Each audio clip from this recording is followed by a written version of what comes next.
अगर पिछले 6-7 साल के क्वेश्चंस को तुमने देखा होगा ना, तो क्वेश्चंस आता है, ध्यान से देखो, वो नाम होगा सीओपी करके। अगर तुमने क्वेश्चन को ध्यान से देखा होगा, ये बड़ा फेमस क्वेश्चन हो गया, तो हर साल डाल ही देते हैं। अगर तुमने लगातार क्वेश्चन में देखा होगा तो ये क्वेश्चन आपको मिलेगा, कॉप जो है 21 कहां हुआ और कब हुआ ना। बोले सर ये है क्या, एनसीईआरटी में तो है नहीं, एनसीईआरटी में तो है नहीं। तो हम लोग बहुत डिटेल से पढ़ने वाले, ये सीओपी क्या होता है। एक वर्ड आएगा बच्चा, यूएनएफसीसी। अगर आप देखोगे एनसीईआरटी में तो है ही नहीं यूएनएफसीसी, लेकिन इससे क्वेश्चंस पूछे जा चुके हैं, ये यूएनएफसीसी है क्या। बस यूएन का मतलब यूनाइटेड नेशन समझ में आता है, यूएन का मतलब यूनाइटेड नेशन। तो देखो कहानी एकदम सिंपल सी है। और तीसरे बच्चा जो अगर आप देखोगे, इसके अलावा जो डिफिकल्ट क्वेश्चन आ रहे हैं, वो आ रहा है बेटा आपको पॉल्यूशन से रिलेटेड थोड़ी डिफिकल्ट क्वेश्चन पूछा जा रहा है। क्यों? आजकल पूरा वर्ल्ड बेटा परेशान है पॉल्यूशन से, पूरा वर्ल्ड परेशान है ग्लोबल वार्मिंग से, ग्लोबल वार्मिंग से। अब मैं बता रहा हूं सर, हमारे पेपर में क्यों आएगा ग्लोबल वार्मिंग से क्वेश्चन, रीजन बता रहा हूं। ग्लोबल वार्मिंग से रिलेटेड कौन है? ग्लोबल मतलब ग्लोब यानी अर्थ का वार्म होना, यही सिंपल, एक लाइन में तो यही बोले ना, ग्लोब यानी अर्थ, अर्थ का रिसेंट टाइम में वार्म हो रहा है, वो गर्म हो रहा है, ग्लोबल वार्मिंग हो गया। बोले सर क्यों वार्म हो रहा है, वार्म क्यों हो रहा है? तो रिसेंट टाइम में आपने बेटा CO2 का कंसंट्रेशन इन्वायरमेंट में बढ़ा दिया है, मीथेन का कंसंट्रेशन बढ़ा दिया है, आपने बेटा CFC का कंसंट्रेशन बढ़ा दिया है, मेनली बेटा CO2 होता है, ठीक। तो ग्लोबल वार्मिंग कौन कर रहा है सर? ये तो पूरे दुनिया का है, ये बेटा पूरा दुनिया का है ना। ये ऐसा थोड़ी ना बोलेगा कि बिहार वाले कर रहे हैं, यूपी वाले नहीं कर रहे हैं, सर अमेरिका वाले कर रहे हैं, लंदन वाले नहीं कर रहे। ये तो बेटा पूरा दुनिया का प्रॉब्लम है। इंडिया को क्यों बेटा इस पे काम करना चाहिए? क्योंकि ग्लोबल वार्मिंग के लिए रिस्पॉन्सिबल है ग्रीन हाउस गैसेस। आप सबको मालूम है ग्रीन हाउस गैसेस, जिसमें CO2 आता है, जिसमें मीथेन आते हैं, CFC आता है। पूरे वर्ल्ड में ग्रीन हाउस जो गैस है, मेनली CO2, मेनली बेटा CO2 सबसे ज्यादा जो इमिट पूरे वर्ल्ड में करता है वो चाइना करता है। पूरे वर्ल्ड में बेटा सबसे ज्यादा ग्रीन हाउस यानी कि मेनली CO2 कौन रिलीज करता है? चाइना। तो ग्लोबल वार्मिंग के लिए कौन रिस्पॉन्सिबल है? चाइना। सेकेंड बेटा यूएसए। इन दोनों में होड़ लगी रहती है, कभी एक ऊपर जाता है एक नीचे आता है, कभी अमेरिका ऊपर कभी चाइना नीचे, ठीक है, आपस में दोनों में होड़ लगा हुआ है। बोले सर इंडिया, इंडिया भी है बेटा, थर्ड नंबर पे इंडिया ही है, थर्ड नंबर पे इंडिया ही है। इसलिए इंडिया पे भी बहुत प्रेशर है, इंडिया पे भी बहुत प्रेशर है कि सर ग्लोबल वार्मिंग के लिए आप भी कुछ करो, कुछ साइंटिफिक आप बेटा क्राइटेरिया लाइए जिससे कि CO2 को हम लोग कम कर सके, ग्लोबल को वार्मिंग को रोक सके, जो ग्रीन हाउस गैसेस हैं उनको बेटा इमिशन को कम कीजिए।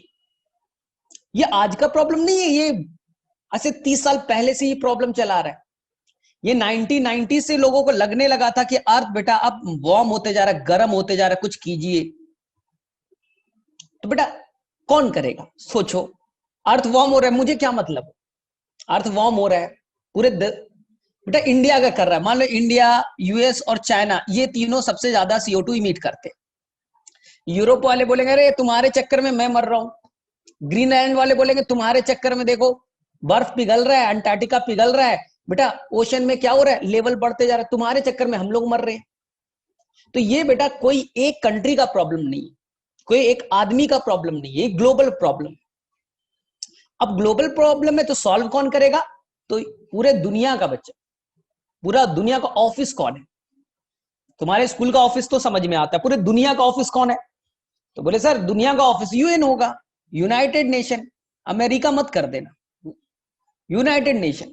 हमने इसलिए तो यूनाइटेड नेशन बनाया कि बेटा पूरे दुनिया के लोग बैठ करके बात बात करे, गप्पे वप्पे मारे, कुछ सॉल्यूशन निकाले, चाय वाय पिए। तो यूनाइटेड नेशन का यही काम रह गया क्या? यूनाइटेड नेशन का बहुत सारा काम है। उसका बेटा शांति है तो उसका अलग एक टीम होगा, उसका एक है बेटा यूनेस्को, अलग एक विंग है। इसी तरह से यूएन ने एक विंग बनाया जिसका नाम दिया गया UNFCC। यूनाइटेड नेशन ने एक विंग बनाया जिसका नाम दिया UNFCC, जिसका काम है क्लाइमेट चेंज पे काम करना। हाँ, इसका काम ही है बच्चा, United nation framework for climate change. अभी देखते हैं, इसका काम ही है पूरे दुनिया में जो क्लाइमेट चेंज हो रहे उस पर वर्कआउट करना, हर साल सभी कंट्री के लोगों को बुलाना, इंडिया से जाएंगे एनवायरमेंटल मिनिस्टर जाएंगे, सभी कंट्री के लोगों को बुलाना, बोलना कि बेटा क्या सोचे हो, CO2 इमिट करते रहोगे, कुछ सोचा वोचा है? तो ये बेटा ये हर साल मीटिंग होता है जिसका नाम होता है COP। यही है बेटा COP, convention of parties. Her country को एक पार्टीज कह दिया, तो हर कंट्री वाले के मेंबर को बुलाओ, प्रकाश जावड़ेकर को बुलाइए, ठीक है, पहले थे, अब तो वो एजुकेशन मिनिस्टर बन गए, ठीक है। तो इसी तरह से बेटा हर कंट्री के लोगों को, रिप्रेजेंटेटिव को बुलाइए, उनसे सुझाव मांगिए ना कि बेटा क्या करना है। तो ये कब से स्टार्ट हुआ? ये 1995 से स्टार्ट हुआ है, ये बेटा 1995 से स्टार्ट हुआ है। सबसे पहले इसी का नाम दिया गया, 1995 में सबसे पहले COP1 आया। कहां आया? जर्मनी में आया ना। तो बोले सर सारा याद करना पड़ेगा क्या? नहीं बच्चा, COP सारे आपको याद करने की जरूरत नहीं है, सारे याद करने की जरूरत नहीं है। आपको ये याद करना है कि बेटा 2020 में भी तो COP होगा। बोले सर कब होगा ये पहले बता दीजिए। टाइम इंपॉर्टेंट नहीं है, टाइम आसान से याद हो जाए। ये जब भी होता है ये बेटा first week of December, last week of November and first week of December, उसी का जो 10-15 दिन का टाइम होता है उसी में होता है। तो ये बेटा मान लीजिए नवंबर टू दिसंबर हर साल चलता है। इस साल नहीं हुआ, अभी दिसंबर तो आया नहीं, नवंबर तो आया नहीं, इस साल तो ये चल नहीं रहा है। ये कौन सा COP इस बार होने वाला है ये याद रखिएगा, और कहां होगा COP, कौन सा होगा? तो जोड़ लीजिए बेटा, 1995 में COP1 हुआ जर्मनी में। तो इस साल कौन सा होगा? तो बेटा कैलकुलेट कर लीजिए ना, डिफिकल्ट नहीं, मैं भी बता रहा हूं कहां होगा, सेकेंड क्वेश्चन। लेकिन प्रॉब्लम क्या है, जब तुम क्वेश्चन को देखोगे ना, सबसे बड़ा प्रॉब्लम क्या है मैं बताऊं। प्रॉब्लम ये है कि जिस साल COP होता है उसका पूछता नहीं। अगर 2020 में कहां होगा ये बेटा क्वेश्चन नहीं आता आजकल। बोले मतलब सर?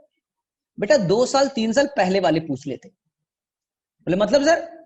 यानी कि 2019 में कहां हुआ आप याद करके जाइएगा, 2018 में कहां हुआ ये यानी आप 3 कम से कम याद कर लीजिएगा, 2019 का, 18 का और बेटा 2020 का तो आपको याद रखना ही रखना है ना।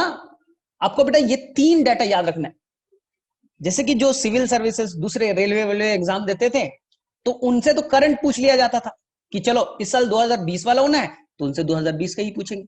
लेकिन तुम्हारे पेपर में पता नहीं क्यों करंट नहीं पूछते, 2 साल 3 साल बैक वाला पूछ रहे।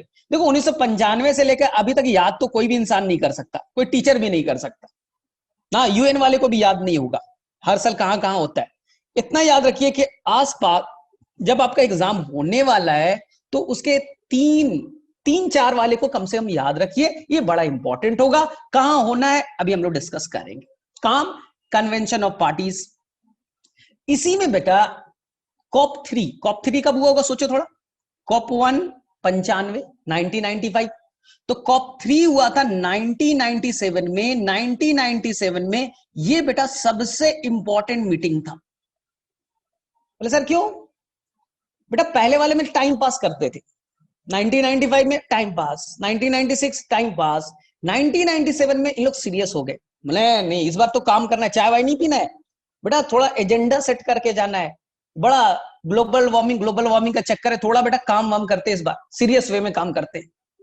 तो COP3 बेटा बहुत ही इंपॉर्टेंट है, मेरे व्यू से इतना इंपॉर्टेंट है कि NCERT में बच्चा उसका नाम दिया। NCERT में तो है ही नहीं COP3, NCERT में ये नहीं है बच्चा, इनडायरेक्ट। COP3 हुआ था जापान में, जापान का एक सिटी था बेटा क्योटो। तो आप याद करो बेटा NCERT में क्योटो प्रोटोकॉल। मोदी जी बार बार बोलते हैं कि बेटा बनारस को क्योटो बना देंगे ना, कि वहां पर भी एक बेटा बहुत ही एक नदी है जिसे बेटा पहले बहुत गंदी थी, अब बहुत साफ सुथरा कर दिया गया।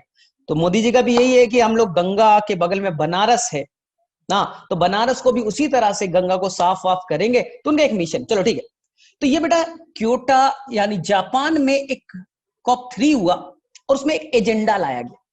बोले सर क्या एजेंडा है? इसी एजेंडा को कहा गया बेटा क्योटो प्रोटोकॉल। याद रखिएगा 1997 में हुआ था क्योटो प्रोटोकॉल। ये आपके एनसीईआरटी में मेंशन है, क्वेश्चन 100% आएगा। क्वेश्चन बेटा 100% आएगा, क्योटो प्रोटोकॉल एनसीईआरटी में है। बोले एजेंडा क्या था सर? एजेंडा सुनोगे पागल हो जाओ। बोले क्या सर क्या था एजेंडा? इन्होंने बोला कि 2012 तक, लगभग 2010 से 2012 तक हम लोग कोशिश करेंगे कि अर्थ पे जितने CO2 है, अर्थ पे जितना CO2 का इमिशन हो रहा है, हर साल बढ़ते जा रहा है, हर साल बढ़ते जा रहा है, आज है अगले साल और बढ़ेगा। तो इन्होंने बोला कि 2012 तक हम कोशिश करेंगे कि बेटा वो डिक्रीज हो जाए और वो 1990s के लेवल पे पहुंचे। 1990 में जितना होता था ना उतना पहुंच जाए, मतलब उल्टा करिए, यानी बढ़ाना नहीं है, घटाना है। और कितने पे पहुंचाना है? 1990s पे। ठीक है, हुआ नहीं बच्चा, कैसे होगा? आप सोच सकते हो क्या CO2 का इमिशन घटने वाला है? गाड़ियां, ठीक है, फैक्ट्री, ये बेटा CO2 इमिट करते हैं, तो ये क्या बंद हो जाएंगे? हुआ नहीं बच्चा। लेकिन उन्होंने बहुत बड़ा एक प्रोग्राम लॉन्च किया कि हमें हर हालत में CO2 के इमिशन को घटाना है और 1990s के लेवल पे हमें पहुंचाना है। ये एजेंडा था, बड़ा फेमस हुआ, जिसका नाम है क्योटो प्रोटोकॉल।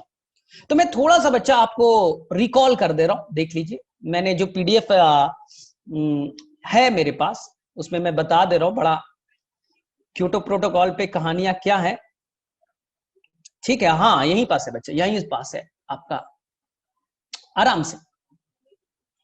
सबसे पहले आपको याद रखना बेटा UNFCCC का फुल फॉर्म। ठीक है, तो आप देख सकते हो, आई थिंक आपको दिख रहा होगा, थोड़ा बड़ा कर देता हूं, थोड़ा क्लियर कट दिखे। हाँ बहुत बड़ा हो गया ज्यादा। ठीक है, UNFCCC देखो बच्चा, United nation framework for climate change. ठीक है, UNFCCC का फुल फॉर्म याद रखिएगा। तो फुल फॉर्म है बच्चा लोग, पता नहीं क्या हो रहा है। ठीक है, UNFCCC का फुल फॉर्म याद रखिएगा। तो क्या है बच्चे लोग? United nation framework convention on climate change. एक तो आपको फुल फॉर्म पूछा जाएगा, एक तो डायरेक्टली आपसे पूछा जाएगा what is full form of UNFCCC, ये होता क्या है? तो बोले सर UN का नाम सुने सर, यूनाइटेड नेशन, जो सेकेंड वर्ल्ड वॉर के बाद बनाया गया था। हाँ, तो UN के अंदर बहुत सारे विंग्स है। कुछ बेटा शांति के लिए, पीस के लिए काम करती है। कुछ बेटा वर्ल्ड में जो हेरिटेज सेंटर है, जैसे ताजमहल है, यूनेस्को उसके अंदर में उस पे काम करती है। अलग अलग विंग्स है, WHO का पार्ट है। ठीक है, ठीक है। इसी तरह से इन्वायरमेंट से रिलेटेड जो काम होगा वो करेगा UNFCCC, United nation framework convention on climate change. कब किया गया? थोड़ा सा हिस्ट्री जानिए, बड़ा इंपॉर्टेंट है। आपको मैंने बोला पहला कन्वेंशन, बड़ा हाँ, COP का फुल फॉर्म याद रखिएगा, कन्वेंशन ऑफ पार्टीज।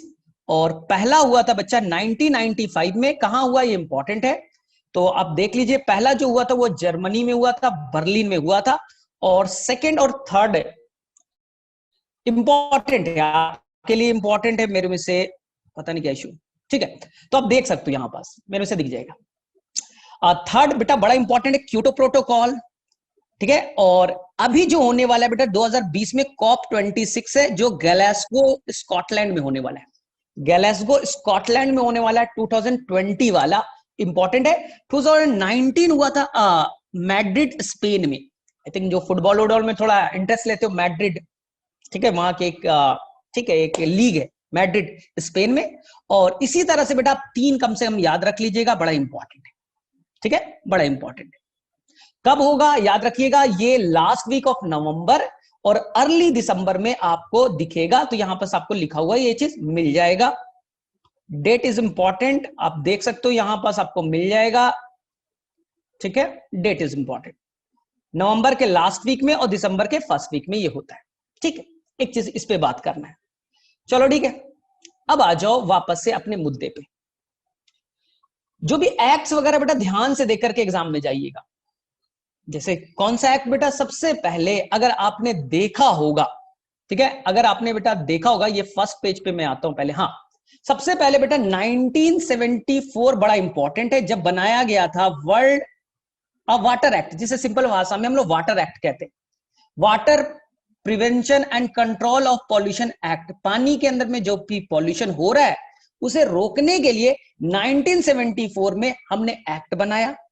कंफ्यूज मत होइएगा, जो एयर एक्ट है, हवा के अंदर में जो पॉल्यूटेंट है उसे ठीक करना है, हवा को स्वच्छ बनाना है, साफ सुथरा बनाना है। उसके लिए एक्ट बेटा 1981 में बनाया गया। बच्चे को लगता है कि सर पहले 74 होगा या सर पहले 81 होगा, इसमें कंफ्यूज मत होइएगा, ध्यान से करना है। चलो ठीक है, तो याद रखिएगा वाटर एक्ट होगा वाटर वाला 74 और एयर होगा 81, एयर होगा 1981। ठीक, ऐसे याद रखिए कि बेटा आपके लिए एयर से ज्यादा पानी इंपॉर्टेंट है। बोले सर क्यों? एयर में अगर गंदगी हो गई, पॉल्यूटेंट आ गया तो कोई टेंशन नहीं है। एयर में 1% पॉल्यूटेंट आ गया, कोई टेंशन नहीं है। दिल्ली में तो बोला जाता है बेटा 30% एयर पॉल्यूटेड है, पॉल्यूटेंट का अमाउंट 30% तक है, पॉल्यूटेंट का लेवल बहुत ज्यादा है, फिर भी लोग जिंदा है, ऐसा नहीं कि भाग जा रहे, फिर भी लोग दिल्ली जाते हैं, वहां पर बेटा और पॉपुलेशन इंक्रीज हो रहा है। तो एयर में पॉल्यूटेंट का लेवल बढ़ना बहुत ज्यादा नुकसानदेह नहीं। लेकिन पानी में बच्चा, एनसीईआरटी आपका एक फिगर बनाता है, एनसीईआरटी में एक पाई चार्ट के फॉर्म में दे रखा है, बस पानी में बेटा 0.1%, ओनली 0.1% पानी बेटा खराब है ना, पानी खराब है, वो पानी पी नहीं सकते हो आप, उसे यूज नहीं कर सकते। बोले सर कैसे? 1 लीटर पानी ले लीजिए, 1 लीटर पानी ले लीजिए और उसके अंदर 1 ग्राम बेटा, मान लो 1 ग्राम आपने डाल दिया फीकल मैटर, अब बोले पानी पीजिए, बोले नहीं सर पानी तो खराब है। तो एयर का अगर पॉल्यूशन बढ़ सकता है तो ठीक है, ज्यादा इश्यू नहीं है, लेकिन वाटर में बेटा 0.1% भी अगर एक्स्ट्रा चीज ऐड हो गया तो वो बेटा कंटामिनेटेड वाटर है। इसलिए हमने पहले बनाया कौन सा एक्ट? पहले हमने बनाया वाटर एक्ट और उसके बाद में हमने बनाया एयर एक्ट 1981। इसमें बड़ा इंपॉर्टेंट एक क्वेश्चन पूछा जाता है, बड़ा इंपॉर्टेंट, देखो मैंने लिख दिया फर्स्ट एयर, वाई रीजन बता दिया है बेटा, first air, first water then air, reason water is impure if they have only 1%, 0.1% impurity। Air में 15%, 20% तक चलेगा, नो इशू, एयर में पॉल्यूटेंट का अमाउंट ज्यादा है चलेगा। वाटर में 0.1% भी वो इम्प्योर होगा, आप उस पानी को नहीं पी सकते। ठीक, उसके बाद में इस जो एयर एक्ट आया 81 में, उसमें चेंजेस हुए। एक्ट का मतलब क्या होता है? रूल। उस रूल में चेंजेस को कहते हैं अमेंडमेंट। कभी भी वर्ड आएगा, जैसे आपने आजकल सुनना होगा CAA, citizenship amendment bill, amendment का मतलब होता है चेंजेस आना, उसके अंदर कुछ चेंजेस आना। तो 1981 में इस एयर एक्ट में चेंजेस आया, 1987 में एक चेंजेस आया और वहां पर हम लोग साउंड को भी एज ए पॉल्यूटेंट कंसीडर किया। तो जो एयर पॉल्यूटेंट था उसी के अंदर में उस एक्ट में चेंजेस करके साउंड को भी हम लोग एज ए एयर पॉल्यूटेंट मानेंगे। तो ये बड़ा इंपॉर्टेंट है, कब अमेंडमेंट हुआ था, ध्यान से करिएगा, इसमें कोई गड़बड़ नहीं कीजिएगा। हमने 87 में उसमें चेंजेस किया और साउंड को भी एज ए पॉल्यूटेंट कंसीडर करेंगे। ये एनसीईआरटी में मेंशन है इसलिए इंपॉर्टेंट है। तो 3 एक्ट याद कर लीजिए, 3 चीजें। एनसीईआरटी में 4th इंसेक्टिसाइड एक्ट तो नहीं है, लेकिन मैं इस पे डिटेल से डिस्कस करूंगा। एनसीईआरटी में नहीं है इंसेक्टिसाइड एक्ट। इंसेक्टिसाइड वो केमिकल जो इंसेक्ट्स को मारने के लिए किसान छिड़कता है, जैसे डीडीटी। और आपको मालूम होगा डीडीटी पे बैन कर दिया गया, क्यों बैन किया गया उसको हम लोग डिटेल से करेंगे। लेकिन याद रखिएगा 1968 में लाया गया इंसेक्टिसाइड एक्ट। क्या आप धड़ल्ले से, कोई किसान है अपने मन से नहीं डाल सकते, कोई भी केमिकल नहीं डाल सकते अपने खेतों में, उस केमिकल को हम खाएंगे, फ्रूट को हम खाएंगे, हमें नुकसान पहुंचेगा। तो खास करके बेटा इंडिया में डीडीटी पे बैन लगाया गया, पूरे वर्ल्ड में, इंडिया में नहीं पूरे वर्ल्ड में बैन लगाया गया। तो ये याद रखिएगा 1968 में पास किया गया इंसेक्टिसाइड एक्ट। चलो ठीक है, फिर अगर आपने एनसीईआरटी का फर्स्ट इन्वायरमेंट जो लास्ट चैप्टर है उसे अगर आपने पढ़ा होगा तो नेपा बड़ा इंपॉर्टेंट है। What is a Nipah? देख लो, नेपा क्या है? National environment protection act. ये बेटा अभी तक इंडियन गवर्नमेंट के तरफ से सबसे बड़ा और सबसे हार्ड रूल वाला कानून है ना। Nipah full form national environment protection act, NCERT देखिएगा 1986। इसी एक्ट के दौरान पता चला बेटा फैक्ट्री को यूज करना है स्क्रबर। एनसीईआरटी में याद कीजिए स्क्रबर का फिगर है, SO2 को कैसे हटाएंगे ना, या इसी के तरह बेटा अब व्हीकल में कैसे बेटा यूज कीजिएगा ना, व्हीकल के अंदर में जो यूज करना होता है क्या, कैटालिटिक कन्वर्टर ना, जो पॉल्यूटेड सब्सटेंस को जो लेस हाईली पॉल्यूटेड है उसे लेस पॉल्यूटेड में कन्वर्ट करेगा। तो इस नेपा के अंदर में ही कैटालिटिक कन्वर्टर यानी व्हीकल में चेंजेस, फैक्ट्री के अंदर स्क्रबर लगाना है, ये सब चेंजेस लाया गया। ठीक है, और यहीं से बना बच्चा लोग, आप लोग जानते हो ना कि यहीं से बना बेटा नेशनल पॉल्यूशन ना, आपने पढ़ा है सेंट्रल पॉल्यूशन कंट्रोल बोर्ड, इसी के तहत बनाया गया। सेंट्रल पॉल्यूशन कंट्रोल बोर्ड इसी के तहत बनाया गया कि पॉल्यूटेंट का लेवल कितना होना चाहिए और उसके रिमेडी के लिए हम लोग क्या करेंगे। तो सबसे इंडिया का सबसे जो बड़ा प्रोजेक्ट है इन्वायरमेंट से रिलेटेड वो नेपा के नाम से जाना जाता है। कब हुआ, 1986 में, याद रखिए। रीजन 86 में बनाने का रीजन क्या है, क्योंकि आपको मालूम है 1984 में भोपाल गैस ट्रेजेडी हुआ था। सभी बच्चों को मालूम है कि 1984 में भोपाल गैस लीकेज हुआ था जिसमें मिथाइल आइसोसाइनाइड गैस रिलीज हुआ था और एक ही दिन में हजारों लोग का डेथ हो गया था ना। कुछ फर्टिलाइजर की कंपनी थी, उसमें लीकेज स्केल पे, ठीक है, तो बड़े लार्ज स्केल में इंडिया में डिमांड हुआ कि इन्वायरमेंट के बारे में सोचा जाए, इन्वायरमेंट को प्रोटेक्ट किया जाए। इसीलिए 1986 में इंडियन गवर्नमेंट ने लाया Nipah, national environment pollution act. याद रखिएगा, बड़ा इंपॉर्टेंट है। तो चलिए थोड़ा सा क्वेश्चन सेशन हम लोग कर लें। चलिए सबसे पहला क्वेश्चन ये है कि वाटर एक्ट कब बनाया गया, फटाफट जाइए और चैट में बताइए वाटर एक्ट कब बनाया गया, वाटर एक्ट कब बनाया गया।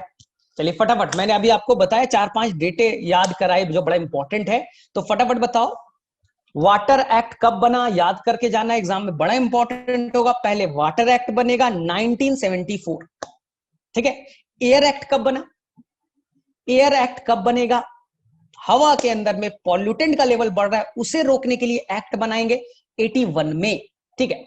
और इस एयर एक्ट में हम अमेंडमेंट करके उसमें नॉइज जो साउंड है उसे भी एज ए पॉल्यूटेंट कंसीडर करेंगे। ये कब किया गया, वो अमेंडमेंट, वो चेंजेस इस एयर एक्ट में कब चेंजेस किया गया और साउंड को भी एज ए एयर पॉल्यूटेंट माना गया, नॉइज को भी एज ए एयर पॉल्यूटेंट माना गया। आंसर बेटा 1987, ठीक है।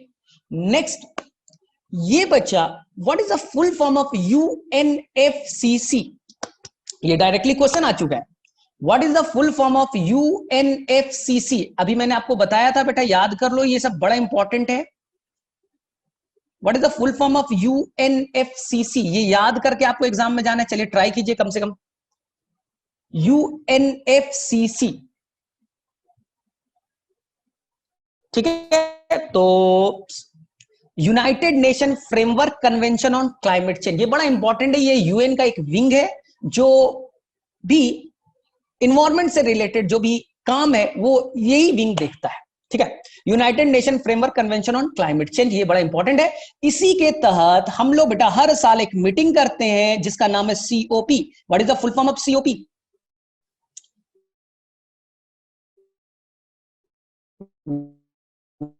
What is the full form of COP, what is the full form of COP. तहत हमने डिसाइड किया कि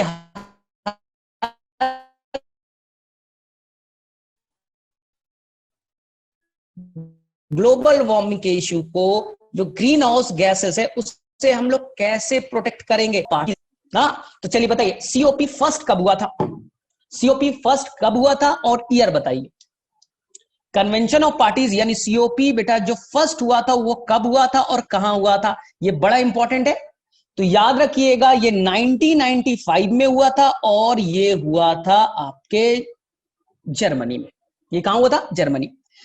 2020 में जो सीओपी होना है वो कहां होगा और ये कौन सा सीओपी होगा, ये कौन सा सीओपी होगा। तो देखिए 1995 में फर्स्ट हुआ है, अभी 2020 होना है 95, तो ऐसे ही बच्चा हो गए 25 और 1 26, सीओपी 26 और कहां होने वाला है ये आपको याद होना चाहिए। और इसके आसपास वाले एक दो याद कर लीजिएगा, ठीक है। ए, ठीक है, सीओपी कहां होगा 26, ये याद रखना। कब होगा ये?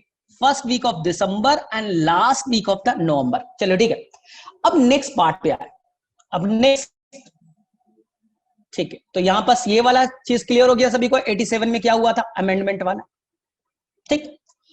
अब देखो इसी तरह से एक बड़ा इंपॉर्टेंट एक वर्ल्ड वाइड इवेंट हुआ 1972 में स्टॉकहोम में जहां Indian prime minister Indira Gandhi ने पार्टिसिपेट किया और बेटा इन्वायरमेंट से रिलेटेड अपने इश्यूज को रखा। 1972 में एक कॉन्फ्रेंस हुआ, कॉन्फ्रेंस ऑन ह्यूमन इन्वायरमेंट इन 1972 ना, जिसमें इंडिया पहली बार अच्छे ढंग से पार्टिसिपेट किया और इंदिरा गांधी ने अपने बातों को रखा कि इन्वायरमेंट को बचाना चाहिए। अब वहां से स्टॉकहोम से 1972 में आई, जोश में थी इंदिरा गांधी, और उसी साल बेटा एक रूल बनाया, एक्ट बनाया, wild life protection act. Wild life protection act. अब जंगल के जानवर को मार नहीं सकते, हंटिंग नहीं कर सकते, तो मैंने यहां पर दे दिया बेटा सलमान खान इसी केस में फंसा हुआ है।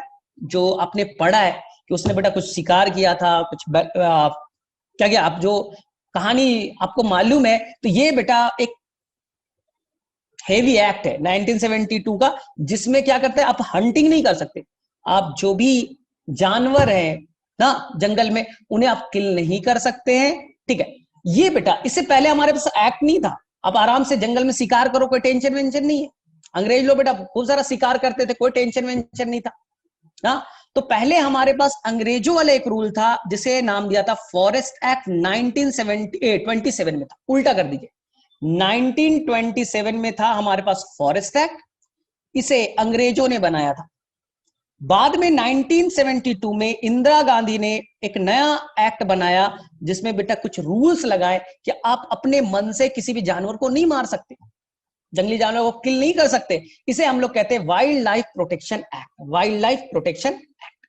चलो ठीक है, अब देखो ध्यान से, अब बड़ा इंपॉर्टेंट है एनसीईआरटी में बेटा मॉन्ट्रियल प्रोटोकॉल। बहुत बच्चे कंफ्यूज होते हैं मॉन्ट्रियल और क्योटो में, मॉन्ट्रियल एंड क्योटो में बहुत कंफ्यूजन है, तो ध्यान से देखिए। देखिए मॉन्ट्रियल बेटा एक शहर है कनाडा में, कहां है? मॉन्ट्रियल एक शहर है बेटा कनाडा में, कनाडा में। बोले ठीक, बोले सर ये क्यों बनाया गया? तो बेटा ये ग्लोबल वार्मिंग से कोई मतलब नहीं, ग्लोबल वार्मिंग से कोई मतलब नहीं। ग्लोबल वार्मिंग के लिए रिस्पॉन्सिबल है GHG gas, green house gas, mainly है CO2, इसे कोई मतलब नहीं इस कहानी से। तो बोले सर ये कौन सी कहानी, मॉन्ट्रियल प्रोटोकॉल कौन सी कहानी? तो आपको मालूम है बच्चे, आपको मालूम है ना कि आप जहां रहते हो बेटा उसका नाम है ट्रोपोस्फेयर, और उसके ऊपर में बच्चा एक लेयर है जिसका नाम है स्ट्रेटोस्फेयर, जिसके ऊपर में क्या है? स्ट्रेटोस्फेयर। और इस स्ट्रेटोस्फेयर पे एक बहुत ही पतली सी बच्चा, एक पतली सी एक लेयर पाई जाती है जिसे नाम देते हो आप ओजोन लेयर। इसका नाम है बेटा ओजोन लेयर। और आपको हैरानी होगा, आपको लग रहा है बहुत मोटा ताजा 2-4 किलोमीटर का ओजोन लेयर होगा, नहीं ऐसा कुछ नहीं। जो ओजोन लेयर है बेटा वो केवल आपका है 3 मिलीमीटर का, 3 मिलीमीटर, बस, कोई मीटर वीटर नहीं है। जो ओजोन का लेयर है स्ट्रेटोस्फेयर में वो केवल एक मात्र 3 मिलीमीटर का एक थिकनेस वाला एक लेयर है। बोले सर काम क्या करता है? तो आपको मालूम है कि यहां से बेटा यूवी रेस सन से चलती है, 3 तरह की यूवी रेस। यूवीसी बेटा सबसे खतरनाक है, तो उसे इन्वायरमेंट में ऊपर ही एब्जॉर्ब कर लिया जाता है, यूवीसी का कोई कहानी नहीं है, वो ऊपर में ही एब्जॉर्ब हो जाएगा, कोई टेंशन नहीं। यूवीए अर्थ पे आती है बेटा, कोई हार्मफुल नहीं है, कोई हार्मफुल नहीं है, यूवीए याद रखिएगा, कोई हार्मफुल नहीं हमारे लिए। तो बोले सर तो हार्मफुल कौन? हार्मफुल है बच्चा आपका यूवीबी, हार्मफुल है बच्चे लोग आपका यूवीबी ना। ये आपको स्किन कैंसर या आपके जो डीएनए उसको डैमेज कर सकता है, म्यूटेट करा सकता है ना। ये बेटा आपको स्नो ब्लाइंडनेस, ये बेटा कैटरेक्ट बीमारी कर सकता है। यूवीबी खतरनाक है, इसलिए यूवीबी को प्रोटेक्ट करने के लिए, रोकने के लिए बच्चा ओजोन लेयर, ओजोन लेयर केवल किसको रोकेगा? यूवीबी को। लेकिन पता चला कि थिकनेस किसमें नापेंगे? अगर आपको ये पढ़ा होगा ओजोन लेयर के थिकनेस को मापने का कुछ यूनिट है, उस यूनिट का नाम बताइए। तो उस यूनिट का नाम होगा डॉप्शन यूनिट। डेसिबल मत कर लीजिएगा, डॉप्शन यूनिट, सिंपल। ये क्या करेगा? थिकनेस को मेजर करेगा। हाँ बोले सर क्यों जरूरी है? क्योंकि रिसेंट टाइम में पता चला है अंटार्कटिका में या आर्टिक जगह, ठंडे वाले जगह पे, अंटार्कटिका में मेनली ना, कि यहां पास ओजोन लेयर का जो थिकनेस है वो कम हो रहा है, वो कम हो रहा है, कम हो रहा है। यानी होल होल ऐसा नहीं है, ओजोन होल ऐसा नहीं है, ये बेटा होल बना दिया ऐसा कुछ कॉन्सेप्ट नहीं है, यहां पे तुमने होल बना दिया, ऐसा कुछ नहीं होता। ओजोन होल कहने का मतलब है कि जो थिकनेस है, डॉप्शन यूनिट है, वो कम हो गया है। यहां पर देखिए सिंपल से समझिए, ठीक। यानी कि मोटे की जगह पतला हो गया, जो अंटार्कटिका में हमें दिखा है, इसी को कहते हैं हम लोग ओजोन होल। और रीजन क्या है सभी को मालूम है, क्योंकि हम लोग कुछ ozone depleting substance ODS use कर रहे हैं, ओजोन डिप्लीटिंग सब्सटेंस यूज कर रहे हैं। जैसे हम लोग धड़ल्ले से यूज किया है सीएफसी, क्लोरोफ्लोरोकार्बन ना, मेनली क्लोरोफ्लोरोकार्बन हमने लार्ज स्केल में यूज किया है। इसी को कम करने के लिए, इसी के इमिशन को कम करने के लिए हमने बेटा बनाया था मॉन्ट्रियल प्रोटोकॉल 1987 में। 1987 में ये बड़ा इंपॉर्टेंट है, साइन किया था, यानी कि उसको प्रोटोकॉल को फॉलो नहीं किया। 1987 में उस रूल को हमने साइन किया, सभी कंट्री ने बैठ करके ये बनाया कि हम ओडीएस क्लोरोफ्लोरोकार्बन जो रेफ्रिजरेटर, ठीक है, जो जेट प्लेन से रिलीज होता है, उसका अमाउंट को हम कम यूज करेंगे। 1987 में साइन होता है और 1989 में वो इफेक्टिव होता है, यानी कि ये रूल फॉलो किया जाता है। तो कैसे अब याद कीजिएगा, एमओ, ओ के बाद क्या रहा है मॉन्ट्रियल में, ओ से याद कर लीजिए ओजोन। तो ये ओजोन लेयर के डिप्लीशन से रिलेटेड प्रोटोकॉल है, ठीक है। लेकिन यहां तक क्वेश्चन नहीं आता है, एक क्वेश्चन बड़ा खतरनाक पूछा था, मैं बता रहा हूं वो क्वेश्चन क्या था। वो क्वेश्चन था बच्चा, ये साइन कब हुआ? ये साइन हुआ था 16 सितंबर 1987। 16 सितंबर 1987 साइन का डेट याद रखिए, केवल आप एनसीईआरटी में पढ़ लेते 1987, 16 सितंबर सभी भूल जाते, 16 सितंबर कोई पढ़ता ही नहीं। इसलिए 2 साल पहले अगर नीट के एग्जाम में देखोगे, 16 सितंबर को हम लोग एज ए यूज करते हैं world ozone day. World ozone day, ये क्वेश्चन आ चुका है नीट में कि वर्ल्ड ओजोन डे कब सेलिब्रेट किया जाता है, कब मनाया जाता है? तो बोले सर मुझे क्या मालूम। तो आंसर बेटा 16 सितंबर। अब बोलोगे क्यों सर 16 सितंबर को ही क्यों? तो रीजन है कि 16 सितंबर 1987 में ही ये बच्चा साइन किया गया था मॉन्ट्रियल में। हाँ, इफेक्टिव हुआ था 1989 में, इफेक्टिव हुआ 1989 में, ठीक है। तो कोई गड़बड़ नहीं करना है, यहां तक याद रखना है। चलो तो फटाफट मैं थोड़ा सा आपको पूछ लेता हूं कितना आपने सीखा, तो चलो फटाफट, ठीक है। चलो सबसे पहले बताइए कि बच्चा क्योटो प्रोटोकॉल किस चीज से रिलेटेड था? क्योटो प्रोटोकॉल किस चीज से रिलेटेड था, फटाफट बताइए। Kyoto protocol is related to, बताइए। क्योटो और मॉन्ट्रियल में कंफ्यूज नहीं होना है। क्योटो प्रोटोकॉल जापान में हुआ था और ये किस चीज से रिलेटेड था? चलिए फटाफट बताइए, क्योटो प्रोटोकॉल जो जापान में हुआ था वो किस चीज से रिलेटेड था? चलो फटाफट आंसर करो, ठीक है। तो वो रिलेटेड था कि जो ग्लोबल वार्मिंग है, ग्लोबल वार्मिंग के लिए जो गैसेस रिस्पॉन्सिबल है उसे रिड्यूस करना है। ये बेटा कॉप 3 का पार्ट था, ग्लोबल वार्मिंग से रिलेटेड था।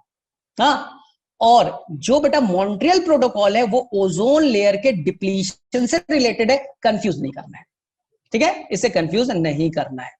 चलो ठीक है। नेक्स्ट क्वेश्चन जो मैंने आपसे पहले डिस्कस कर दिया, maximum green house gas released by, ये मैंने पहले ही बता दिया आपको। तो आंसर बेटा फर्स्ट चाइना है, सेकंड यूएस है और थर्ड है इंडिया। इंडिया वाला याद रखिएगा, बड़ा इंपॉर्टेंट है, ठीक है, इंपॉर्टेंट। चलिए नेक्स्ट क्वेश्चन बताइए, कब हम लोग ओजोन डे सेलिब्रेट करते हैं? कब हम लोग ओजोन डे सेलिब्रेट करते हैं? हम लोग ओजोन डे कब सेलिब्रेट करते हैं? वर्ल्ड ओजोन डे, आंसर बेटा 16 सितंबर। रीजन बता सकते हैं? हम 16 सितंबर को ही वर्ल्ड ओजोन डे क्यों मनाते हैं? अगर क्वेश्चन ये आ गया तो बोले सर ये तो है ही नहीं एनसीईआरटी में। तो आंसर सिंपल सा होगा कि 16 सितंबर को ही हमने मॉन्ट्रियल में वो प्रोटोकॉल साइन किया था। ठीक है, चलो ठीक है, यानी कि थोड़ा बहुत तो समझ में आ रहा है। चलो ठीक है, ये बताइए ना, 1972 में इंडिया में बेटा एक एक्ट बना था, क्या आप बता सकते हैं, जिसके तहत सलमान खान को जेल जाना पड़ा। 1972 में एक एक्ट बना था, क्या नाम था उसका? ठीक है, बताइए फटाफट, उस एक्ट का क्या नाम था? ठीक है, तो बोलेंगे सर वो था wild life protection act. Wild life protection act हम लोग पहले फॉलो करते थे अंग्रेजों वाला कानून, जिसका नाम था फॉरेस्ट एक्ट। चले ठीक है, अब नेक्स्ट पार्ट, हमने बेटा इसी इन्वायरमेंट से रिलेटेड ना, जो बायोडायवर्सिटी है उसे कंजर्व करना है, तो हमने बनाया बेटा अर्थ समिट। अर्थ समिट ये बड़ा इंपॉर्टेंट है, बच्चे कंफ्यूज हो जाता है, सर एक अर्थ है और एक सर वर्ल्ड है। देखो अल्फाबेटिकल कौन पहले आता है, ई आता है या बेटा डब्ल्यू आता है? डब्ल्यू फॉर द वर्ल्ड, दोनों बायोडायवर्सिटी से ही रिलेटेड है, तो बेटा अर्थ पहले आता है, ई, डब्ल्यू बाद में आता है, तो अर्थ समिट पहले आएगा और बेटा वर्ल्ड समिट बाद में आएगा। ये चीज आप याद रखिएगा। अर्थ समिट किया गया था 1992 में, और ये उसके 10 साल के बाद 2002 में ये आया। तो ये कंफ्यूज नहीं होना है। अर्थ समिट कहां हुआ था? तो इसे कहते हैं रियो समिट, क्योंकि जैसे इंडिया में मुंबई है तो ब्राजील में है, चलो रियो डी जेनेरियो, तो वहां ये हुआ था। और उसमें इसे कहते हैं एजेंडा 21, यानी कि 21 पॉइंट्स रखे गए कि कैसे हम लोग कंजर्वेशन को प्रोटेक्ट करेंगे, बायोडायवर्सिटी को प्रोटेक्ट करेंगे। तो मुझे लगता है सर रियो में क्यों होता है? सर रियो इतना कोई हाई फाई कंट्री है क्या, हाई फाई जगह है क्या, क्यों करते हैं सर? रीजन आपको मालूम होगा कि बेटा lungs of earth, lungs of earth कौन है? तो बोलेगा सर अमेजियन फॉरेस्ट, आप पढ़ते हो। और ये कहां है? ब्राजील में। तो वर्ल्ड का सबसे डेंस फॉरेस्ट कहां है? उसी एरिया में। लंग्स ऑफ अर्थ कौन है? उसी एरिया में। तो कंजर्वेशन हमें करने के लिए बेटा रूल भी कहां बनाना पड़ेगा? उसी एरिया में हमने किया, जिसका नाम था रियो डी जेनेरियो, यानी ब्राजील में। चलो ठीक है, तो थोड़ा बेटा रिलेट किया करो, आसान हो जाएगा। ठीक है, अब इसे मुझे नहीं बताना बेटा, क्योटो प्रोटोकॉल 1997 क्या किया गया था, ध्यान से सुनिए वापस से। ग्रीन हाउस इफेक्ट जो हो रहा है, CO2 का जो इमिशन हो रहा है, उसे घटाना है। देखो कितना बड़ा चीज सोचा, reduce 5% of green gases by the 1990 level by the period 2008 to 12। 2012 तक हमें CO2 का इमिशन 1990 के लेवल से भी 5% कम कर लेने, यही डिसाइड हुआ था। सोच बहुत बड़ा था, फॉलो नहीं हुआ। फॉलो नहीं हुआ, क्या लिखा है देखो, वापस से देखो। उन्होंने बोला कि 2008 से 12 तक हमें CO2 का इमिशन को 1990s में जितने होते उससे भी 5% कम कर लेना है, जो कि बेटा हुआ तो नहीं। ठीक है, ये पूरी तरह से फेल हो गया। लेकिन एक बड़ा इंपॉर्टेंट रोल है क्योटो प्रोटोकॉल का, 1997 में हुआ, इंपॉर्टेंट है। चलिए ठीक है, अब वर्ल्ड समिट, एक अर्थ समिट है, एक वर्ल्ड समिट।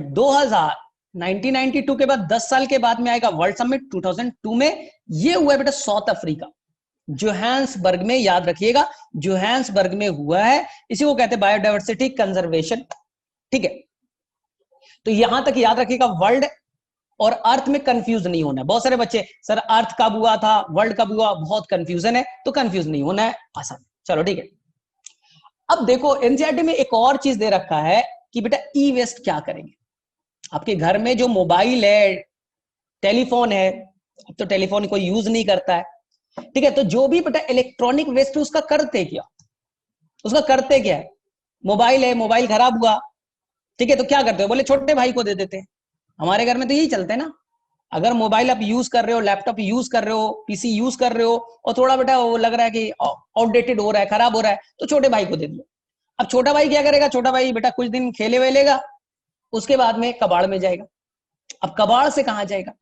तो ये बेटा वर्ल्ड का सबसे बड़ा प्रॉब्लम है। तो इलेक्ट्रॉनिक वेस्ट से बेटा आपके क्वेश्चन तो बनने ही बनने। बोले सर करेंगे क्या, इलेक्ट्रॉनिक वेस्ट क्या कर सकते हो?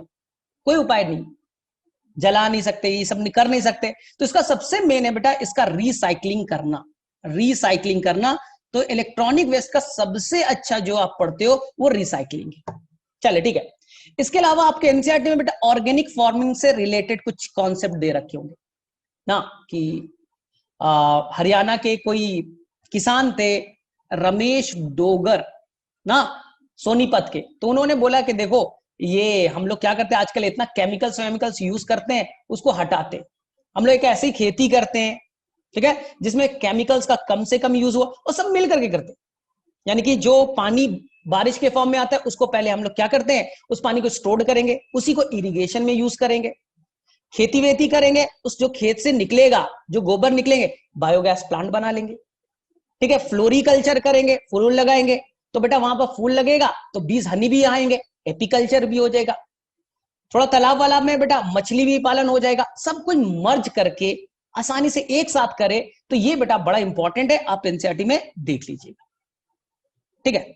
चलो नेक्स्ट है, आपसे क्वेश्चन आएगा कि ओजोन क्या है आपके लिए बेटा, बैड है या गुड है? ओजोन से एक क्वेश्चन आता है, ओजोन क्या है बच्चा, गुड है या बैड है? क्या होगा, प्लस है आपके लिए बेनिफिट है या बेटा उसका निगेटिव है? तो आपका आंसर होना चाहिए बेटा दोनों है। जो ओजोन आपके ट्रोपोस्फीयर में जहां आप हो, जिस जगह पे आप हो, वो वाला जो एरिया है उसे कहते हैं ट्रोपोस्फीयर, और ट्रोपोस्फीयर में जो ओजोन है वो ऑक्सीडाइजिंग एजेंट, आपके म्यूकस को ऑक्सीडाइज करा सकता है, आपको बेटा नुकसान पहुंचा सकता है। तो जिस एरिया में, जिस वाले आप एटमॉस्फेयर में है, उसका नाम है ट्रोपोस्फीयर, और वहां जो ओजोन है वो ऑक्सीडाइजिंग एजेंट है, वो ऑक्सीडाइज करा देगा ना, इसलिए वो है बेटा बैड ओजोन, वो है बैड ओजोन। लेकिन यही ओजोन यूवी रे से आपको प्रोटेक्ट भी करता है, इसलिए इसे कहते हैं गुड ओजोन। जो स्ट्रेटोस्फेयर में वो गुड ओजोन है, और जो ट्रोपोस्फेयर में वो बैड ओजोन है, याद रखिएगा। ओजोन क्या है, तो ओजोन जो है वो ऑक्सीडाइजिंग एजेंट होता है। चलिए ठीक है, मैंने आपको बताया था थिकनेस ऑफ ओजोन को आप मेजर किस में कीजिएगा, तो डीयू, डॉप्शन यूनिट, कंफ्यूज मत हो जाएगा, डेसिबल जो है साउंड के लिए आप कीजिएगा डॉप्शन यूनिट में, ठीक है। ओजोन लेयर आपको लगता है बेटा बहुत मोटा होगा, मैंने बोला था ऐसा कुछ भी नहीं है, ओनली 3 मिलीमीटर का है, 3 मिलीमीटर का है, ठीक है, याद रखिएगा। ओजोन लेयर कहां प्रेजेंट है, स्ट्रेटोस्फीयर में। अब देखिए, नासा ने बेटा, जो अमेरिका में, उसने एक सैटेलाइट लॉन्च किया, नासा ने एक सैटेलाइट लॉन्च किया ये देखने के लिए कि ओजोन के लेयर पे बेटा क्या चल रहा है। तो उसने, उस सैटेलाइट का नाम है बेटा निम्बस 7, याद रखिएगा निम्बस 7। उसने अंटार्कटिका में उस सैटेलाइट को प्लेस किया और ये पता करने की कोशिश की कि अंटार्कटिका रीजन में ओजोन लेयर का क्या हालचाल है। तो उसने ये बताया कि बेटा वहां पास ओजोन होल बन रहा है। होल बेटा मैंने बार बार बोल रहा हूं, ओजोन होल कहने का मतलब 3 मिलीमीटर है ना, तो 2 मिलीमीटर हो गया, उसका जो लेयरिंग है वो पतला हो गया, इसी को हम लोग कहते हैं ओजोन होल। किसने किया बेटा, निम्बस 7 ने। ये सैटेलाइट का नाम है, नासा ने लॉन्च किया था। बोले ठीक है सर। अब आपके दिमाग में चलेगा सर ये ठंडे वाले जगह पे ही क्यों होता है ओजोन होल, अफ्रीका में क्यों नहीं दिख रहा, अंटार्कटिका में दिखा सर, आर्कटिक ना, जो बेटा ठंडे वाले साउथ पोल नॉर्थ पोल जो है ना वहीं पास क्यों दिखता है? तो उसका रीजन है बेटा सिंपल है कि ओजोन लेयर जो डिप्लीटिंग सब्सटेंस है, जिसे आप ओडीएस कहते हैं, ozone layer depleting substance, like the chlorofluorocarbon, like the NOx यानी कि, और मीथेन, मीथेन बेटा दोनों जगह याद रखिएगा, मीथेन और सीएफसी दोनों जगह है। ग्लोबल वार्मिंग के लिए भी जीएचजी गैस के अंदर आएंगे और ओजोन डिप्लीटिंग सब्सटेंस में भी आएंगे, ठीक है, हैलोजेंस आएगा। और बेटा देखिए सीएफसी बेटा लगभग 139 साल तक, एक बार रिलीज हुआ 139 साल तक, 139 ईयर तक वो इन्वायरमेंट में प्रेजेंट हो सकता है। एक बार आपने रिलीज किया ना तो देखिए 12 to 139 ईयर तक वो इन्वायरमेंट में रह सकता है। बोले सर ठीक है, लेकिन सर ये ठंडे वाले जगह में ही क्यों ओजोन होल बन रहा है, गर्म वाले जगह पे क्यों नहीं बनता? उसका रीजन बड़ा सिंपल है, थोड़ा सा लॉजिकल सोचिए। देखो आपने बेटा धड़ल्ले से इंडिया में ओडीएस यूज किया, मेनली आपने सीएफसी यूज किया, क्लोरोफ्लोरोकार्बन यूज किया, बोले ठीक। अब ये विंड के थ्रू बच्चा ये पोलर रीजन पे चला जाएगा। ये विंड के थ्रू कहां चला गया, पोलर रीजन पे, जहां पर बेटा बर्फ से भरी एरिया है, पोलर रीजन पे चले गए, आइस से भरा एरिया है। और ये जो CFC है, ओजोन डिप्लीटिंग सब्सटेंस है, मेनली जो CFC है, वो बेटा आइस के साथ में कोलैबोरेट हो जाएगा, आइस में ट्रैप हो जाएगा। वहां तो फिर आइस ही आइस है, केवल बेटा बर्फ ही बर्फ भरा हुआ है, तो वहां पर आइस में ये ओजोन डिप्लीटिंग सब्सटेंस CFC क्या हो जाएगा, ट्रैप हो जाएगा। बोले ठीक है सर, सालों भर से विंड चला, उधर जाके ट्रैप हो रहा है, ट्रैप हो रहा है। लेकिन जब वहां पर गर्मी पड़ेगी, जब बेटा उस एरिया में जब गर्मी पड़ेगी और आइस मेल्ट होगा, आपने सुना है ना, आइस मेल्ट भी होगा, वहां मेल्टिंग होगी। जब वो मेल्ट होगा तो एक साथ जो सालों भर का ओजोन डिप्लीटिंग सब्सटेंस आया था, एक साथ सारे ओडीएस बेटा रिलीज होंगे, सारे CFC एक साथ रिलीज होंगे। कब? जब वहां पर मेल्टिंग स्टार्ट हो जाएगा, सितंबर के आसपास में। अब एक साथ CFC लार्ज स्केल में अगर एनवायरमेंट में रिलीज हुआ तो वहां का ओजोन लेयर तो टूटेगा ही टूटेगा, इसलिए उस एरिया में ओजोन लेयर का डिप्लीशन ज्यादा अमाउंट में दिखता है। तो केवल ये साउथ पोल में नहीं है, नॉर्थ पोल में भी सेम रीजन है।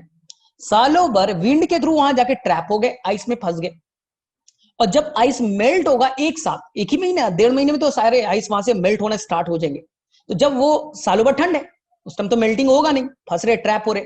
जब वो मेल्टिंग होगा तो लार्ज स्केल में क्या रिलीज होगा, CFC, जो ओजोन को ब्रेक करेगा, that's why they will form the ozone hole. चलिए ठीक है, तो मेरे में से यहां तक आपको समझ में आ गया। नेक्स्ट पेज पे भी कैसे CFC ब्रेक करता है। तो CFC बेटा कैटलिस्ट है, याद रखिएगा, CFC को कुछ नहीं होना बेटा, ये तो 139 ईयर तक कुछ नहीं कर रहा है, आराम से पड़ा हुआ है। कैटलिस्ट है बेटा, ये खुद कंज्यूम नहीं हो रहा है। और एक CFC बेटा कहता है 1 लाख ओजोन मॉलिक्यूल को तोड़ सकता है। याद रखिएगा, एक CFC 1 लाख ओजोन को तोड़ सकता है, अकेला एक CFC। बोले सर कैसे? तो ये आपने केमिस्ट्री में ये रिएक्शन पढ़ा है, ये बेटा आपका CFC है, CF2Cl2। जब इस पे फोटो ऑक्सीडेशन होगा, लाइट आएगा, उस लाइट के हेल्प से ये फ्री रेडिकल क्लोरीन रिलीज करेगा, एक्टिव क्लोरीन रिलीज करेगा। और जो आपने पढ़ा है, फ्री रेडिकल बहुत ही ज्यादा रिएक्टिव होते हैं, तो ये जो फ्री रेडिकल है वो ओजोन से बाइंड करेंगे, और देखिए ओजोन को O2+ClO में तोड़ दिया। अब ये ClO क्या करेगा, वापस से दूसरे ओजोन से बाइंड करेगा, और देखिए इस पूरे रिएक्शन में देखिए एक CF2 क्लोरोफ्लोरोकार्बन जो है वो बेटा 2 ओजोन को ब्रेक कर रहा है, 2O3 को ब्रेक कर रहा है। देखिए एक यहां पर ब्रेक हुआ O3, और एक बेटा यहां पर O3 ब्रेक हुआ, और खुद बच्चा देखिए वापस से Cl वापस से रिलीज हो गया, फ्री रेडिकल वापस से रिलीज हो गया, कैटलिस्ट है। अब ये दूसरा O3 पे वर्क करेगा, तो कहा जाता है बेटा चेन रिएक्शन बनाते जाएगा, 100 ईयर तक जिंदा है, और ये चेन रिएक्शन क्रिएट कर रहा है। निकाला गया कि एक CFC लगभग बेटा आपके 1 लाख O3 को ब्रेक कर सकता है, समझ सकते। नुकसान तो नुकसान है बेटा, स्किन कैंसर, DNA में डैमेज करेगा। क्वेश्चन आ गया तो लिख के आइएगा थाइमिन डाइमर, DNA को म्यूटेट करेगा, थाइमिन डाइमर बनाएगा।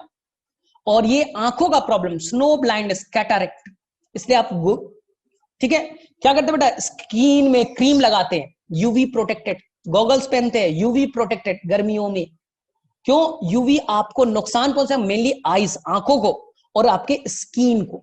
तो स्किन से related disease, skin cancer, UV भी याद रखिएगा।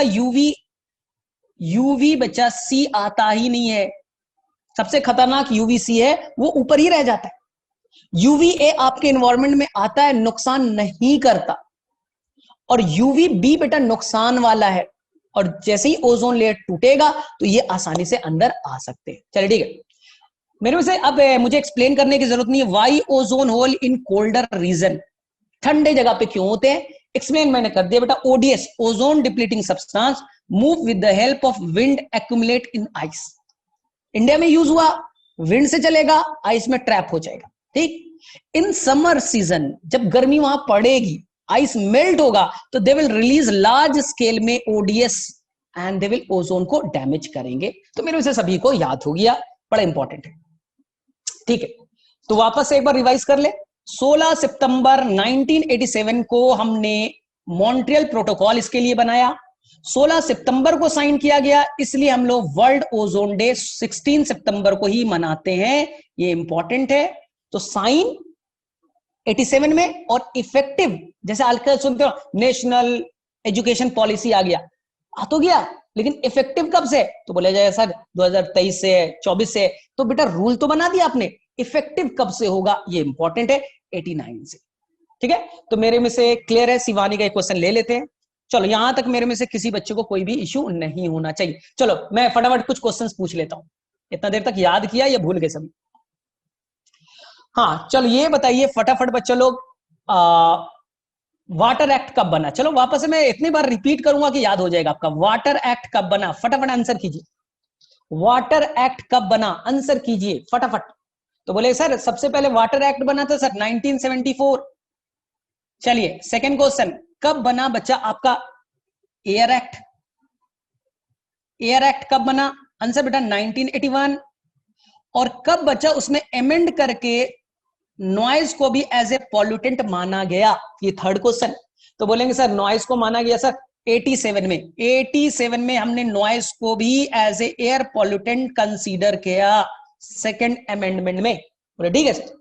थर्ड ये बताइए नेपा कब बना? Nipah national environment protection act, India का सबसे बड़ा बेटा वही एक्ट है। इसी के चलते हमने लाया बच्चा कन्वर्टर, इसी के चलते हमने लाया बच्चा लोग स्क्रबर, जो अभी अपने फैक्ट्री में सुनते स्क्रबर यूज करेंगे SO2 हटाने के लिए, कन्वर्टर यूज करेंगे। तो ये बेटा नेपा वाला क्वेश्चन हमेशा आने वाला है, याद रखिएगा 1986 में लाया गया। ठीक है, चले ठीक है। क्योटो प्रोटोकॉल कब बना? क्योटो प्रोटोकॉल कब बना? फटाफट बेटा इतने बार करो कि बार बार पढ़ने से याद हो जाएगा। क्योटो प्रोटोकॉल कब बना? 1997। और कौन से COP में बना? कौन से COP में बना? ठीक है, स्कोप थर्ड में। इस साल 2020 में जो COP होने वाला है उसका नाम क्या है? 2020 में जो कॉप होने वाला है उसका क्या नाम है? COP 21, 22 क्या है? तो आंसर बेटा COP 26, COP 26, COP 26। ठीक है, स्कॉटलैंड में। चलिए ठीक है, यानी कि यहां तक याद है। ठीक है, चलिए ये बताइए। ठीक है, फॉरेस्ट एक्ट कब बना था? थोड़ा सा रिवाइज कर लेते हैं। फॉरेस्ट एक्ट कब बना? एक दो एक्ट थे, एक फॉरेस्ट एक्ट, एक वाइल्ड प्रोटेक्शन एक्ट। मैंने बोला था वाइल्ड प्रोटेक्शन एक्ट और फॉरेस्ट एक्ट को उल्टा कर दीजिए। 1927 अंग्रेजों वाला था फॉरेस्ट एक्ट, और 1972 में आपने बनाया है, 1972 में बनाया आपने, क्या बनाया था? Wild protection act. तो ये दो याद रखिएगा। ठीक है, चलो यहां तक करेक्ट है। ठीक है, जो CO2 इमीटर, यानी कि CO2 इमिट करने में इंडिया का कौन सा पोजीशन है? CO2 को इमिट करने में इंडिया का कौन सा पोजीशन है? तो पहला है चाइना, दूसरा है US, और थर्ड है इंडिया। चल ठीक है, ये बताइए कि आप बच्चा अर्थ समिट कब बना? अर्थ और वर्ल्ड में बहुत लोग कंफ्यूज होते हैं। अर्थ समिट कब बना? अर्थ बनेगा अल्फाबेटिकल, चलिए E पहले आएगा, W बाद में आएगा। अर्थ समिट 1990 कहां बना? जो वर्ल्ड का सबसे ज्यादा डेंस वाले जगह है, जहां बेटा लंग्स ऑफ अर्थ कहते हैं, और वो डिग्रेड हो रहा है। अब पढ़ते हो वो डिग्रेड हो रहा है, इसलिए उसे बचाने के लिए हमने उसी जगह रियो डी जेनेरियो ब्राजील में किया। और 2002 10 साल के बाद में एक नया हमने कन्वेंशन किया जोहान्सबर्ग में, जिसे कहा गया हमने वर्ल्ड समिट।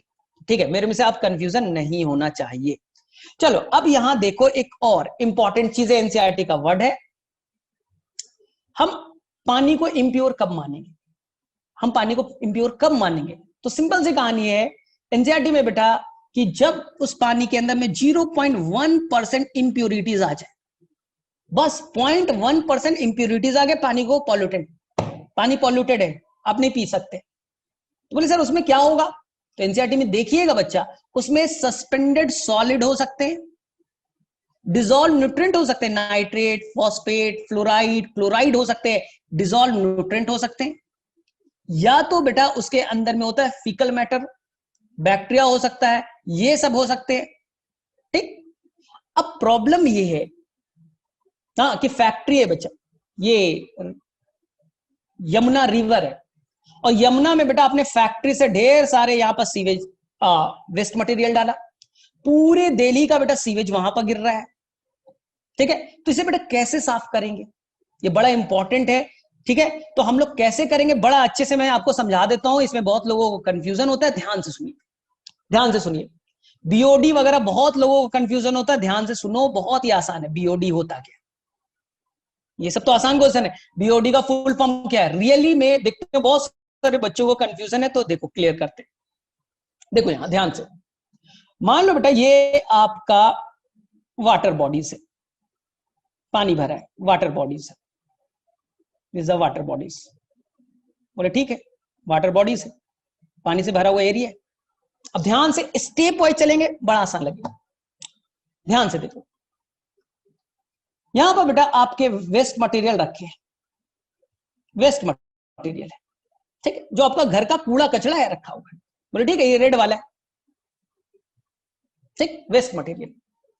इस वेस्ट मटेरियल को कौन डिकम्पोज करेगा, तो बोले सर इस वेस्ट मटेरियल को डिकम्पोज करेगा सर बैक्टीरिया और फंजाई, यही तो डिकम्पोजर होते हैं, बैक्टीरिया और फंजाई। बोले ठीक सर। बोले सर क्यों करता है बताइए, क्योंकि आपके जो वेस्ट मटेरियल में बच्चा लोग सब्जी है, मान लो ना घर का जो भी आपके अंदर में खाना बचा हुआ पार्ट है, वही है वेस्ट मटेरियल, आपका किचन वाला पार्ट है, किचन से जो भी निकला वो मान लीजिए, उसके अंदर में वो ऑर्गेनिक पार्ट है सर, लेकिन वो कॉम्प्लेक्स सब्सटेंस है, वो कॉम्प्लेक्स है सर, और बैक्टीरिया और फंजाई एंजाइम रिलीज करेंगे और कॉम्प्लेक्स सब्सटेंस को सर वो कन्वर्ट करेंगे सिंपल सब्सटेंस में, यानी यहां सेल्यूलोज था, ग्लाइकोजन थे, स्टार्च था, उसे सिंपल शुगर ग्लूकोज में कन्वर्ट कर लिया। बोले ठीक, बैक्टीरिया फंगस के अंदर ये एबिलिटी है, इसी को तो डिकम्पोजिशन आप कहते हैं। बोले ठीक, अब इस शुगर को, इस सिंपल शुगर को वो बेटा बैक्टीरिया आप खाना खाएंगे। बोले सर क्यों, बेटा रेस्पिरेशन करेंगे और रेस्पिरेशन करके इसे एनर्जी इमिट करेंगे, बैक्टीरिया को भूख लगी, उसे कॉम्प्लेक्स सब्सटेंस को सिंपल में कन्वर्ट कर दिया, अब इस ग्लूकोज को इनटेक करेगा, रेस्पिरेशन करेगा और एनर्जी इमिट करेगा। लेकिन बच्चा इस रेस्पिरेशन के लिए उसे चाहिए ऑक्सीजन, रेस्पिरेशन के लिए क्या चाहिए, ऑक्सीजन चाहिए, एरोबिक बैक्टीरिया है। तो बैक्टीरिया बेटा मिट्टी में है, उसने फूड को डिकम्पोज कर रहा है, कॉम्प्लेक्स को सिंपल में कन्वर्ट कर रहा है, अब उसे as a respiratory material use करेगा। तो रेस्पिरेशन के लिए क्या चाहिए, ऑक्सीजन, तो उसने इन्वायरमेंट से, एयर से क्या ले लिया, ऑक्सीजन ले लिया, no issue, no issue, no issue, environment air से ऑक्सीजन ले लिया, कोई प्रॉब्लम नहीं। लेकिन अब सोचिए यही वेस्ट मटेरियल बेटा सीवेज के फॉर्म में ये बेटा वाटर बॉडीज में आ गए, आपके घर का कूड़ा कचरा बच्चा, किचन का जो भी सब्सटेंस है वो आगे का वाटर बॉडीज में, पानी में। अब पानी में भी बैक्टीरिया आ सकता है, बोले सर कैसे, एनसीईआरटी में लिखा है they are cosmopolitan in nature, वो कहीं भी रह सकते हैं, ऐसा नहीं कि केवल सॉइल में रहेंगे, कहीं भी रह सकते हैं। कौन, बैक्टीरिया और फंजाई। बोलेगा यहां भी हम लोग बैक्टीरिया और फंजाई क्या बोल रहे हैं, यहां भी हम लोग फूड को तोड़ेंगे, डिकम्पोज करेंगे, कॉम्प्लेक्स को सिंपल में कन्वर्ट करेंगे, करो भाई, और उसे ऐसे रेस्पिरेशन में यूज करेंगे, उसे किस में यूज करेंगे, रेस्पिरेशन में। सुन लो बच्चा, अगर यहां वेस्ट मटेरियल ज्यादा है तो डिकम्पोजिशन ज्यादा होगा, तो बैक्टीरिया और फंगस का रेस्पिरेशन का रेट भी बढ़ेगा, और रेस्पिरेशन में क्या चाहिए, अब ऑक्सीजन। अब ये एयर थोड़ी है कि एनवायरमेंट से ऑक्सीजन ले लोगे, अब वो पानी में जो घुला हुआ ऑक्सीजन है उससे इनटेक करेंगे, जिसे आप कहते हो डिजॉल्व्ड ऑक्सीजन। जो पानी में डिजॉल्व्ड ऑक्सीजन है उसे बैक्टीरिया और फंगस यूज करेगा एज ए रेस्पिरेशन। अब अंदर में जो पानी घुले थे जिसे आप कहते हो डिजॉल्व्ड ऑक्सीजन, सोचो पानी के अंदर में जो ऑक्सीजन डिजॉल्व था वो क्या होगा, अब यूज करेगा बैक्टीरिया, फंगस उसे यूज करेगा। तो अब मुझे बताओ डिजॉल्व ऑक्सीजन का लेवल घटेगा या बढ़ेगा, बोले सर डिजॉल्व ऑक्सीजन घट जाएगा। अगर अंदर में डिजॉल्व ऑक्सीजन घट गए तो अंदर के एक्वेटिक ऑर्गेनिज्म मरने लगेंगे, एक्वेटिक ऑर्गेनिज्म में मिलेगा नहीं ऑक्सीजन, वो मरने लगेंगे। अब देखो, अब ऑक्सीजन क्या हो रहा है, डिजॉल्व ऑक्सीजन को कौन यूज कर रहा है, बैक्टीरिया। अब हमारा बीओडी इंक्रीज करेगा, बीओडी इंक्रीज करेगा, बायोकेमिकल ऑक्सीजन डिमांड। वापस से सुनो, तुमने जो भी घर का कचरा है उसे पानी में डाल दिया, ठीक है, 1 केजी कचरा था डाल दिया, उस कचड़े को अब डाइजेस्ट करना है, बैक्टीरिया और फंगस करेंगे, उसके पास एंजाइम में तोड़ सकता है, तोड़ करके एज ए सबस्ट्रेट वो यूज करेंगे रेस्पिरेशन में। अब उस सबस्ट्रेट को तोड़ने के लिए कितना बेटा ऑक्सीजन चाहिए, यही है बेटा बायोकेमिकल ऑक्सीजन डिमांड। उस वेस्ट मटेरियल को डिसॉल्व करने के लिए, डिग्रेड करने के लिए, डिकम्पोज करने के लिए तुम्हें बाहर से कितने ऑक्सीजन चाहिए, बीओडी। तो बोले सर कहां से लाएगा ये, तो बेटा खींचो, जो पानी में डिसॉल्व ऑक्सीजन है उसको इनटेक कर लो ना, अपने लिए यूज करो।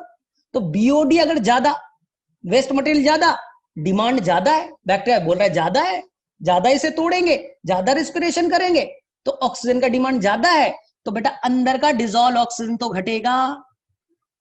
इसलिए एकदम याद रखिए, बीओडी और डीओ में रिलेशन अगर जिस बच्चे को क्लियर हो गया, इस चैप्टर में डिफिकल्टी है ही नहीं।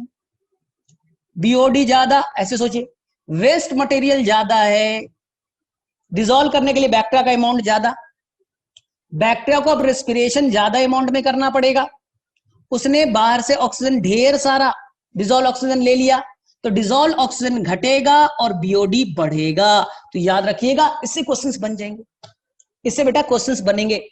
तो आपको दिया रहेगा बेटा, ये आपके 5 डिफरेंट या 4 बेटा बॉटल रखे, 5 बेटा बॉटल रखे हुए, ठीक है, 5 बॉटल्स। अब आपको बोला गया बेटा जाइए और पानी पी करके आइए, प्रैक्टिकल में कराया गया, जाइए पानी पी करके आइए बॉटल से। तो ठीक है सर, कौन वाला पीना है, बोले ये नहीं बताएंगे। उस बॉटल पे बेटा एक स्टिकर लगा होगा बीओडी के नाम से, यहाँ 4 बीओडी है, यहाँ पर 20 बीओडी है, यहाँ पर 30 बीओडी है, यहाँ पर 1 है, और यहाँ पर बेटा 3 है, सभी पे स्टिकर लगा बीओडी लिखा हुआ है। अब बोला जाएगा कौन सा पानी आप पीना पसंद कीजिएगा, तो बेटा याद रखिएगा बीओडी से एक क्वेश्चन तो मस्ट आना है।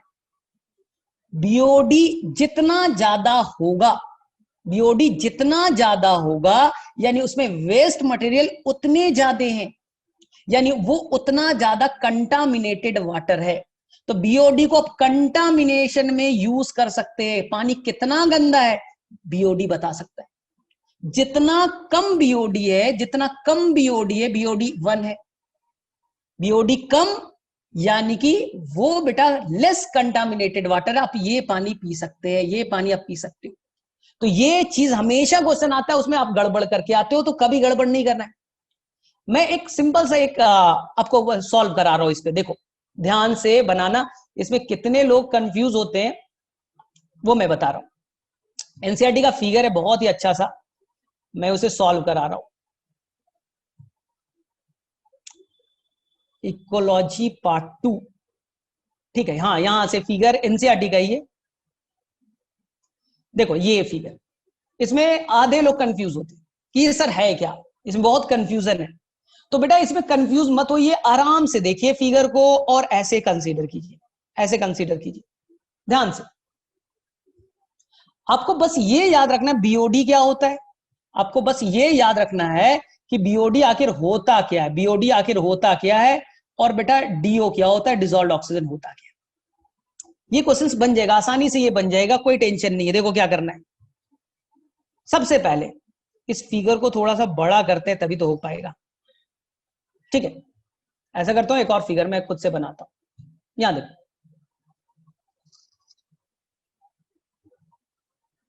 देखो यहां पर बेटा रिवर दिया, मान लो ये यमुना है, this river is a Yamuna, ठीक ठीक। अब फिगर में देखना कि अचानक से बेटा यहां पास गंदा पानी बढ़ गया, यहां पर बेटा गंदा पानी बढ़ गया, यहां पर गंदा पानी बढ़ गया, ठीक।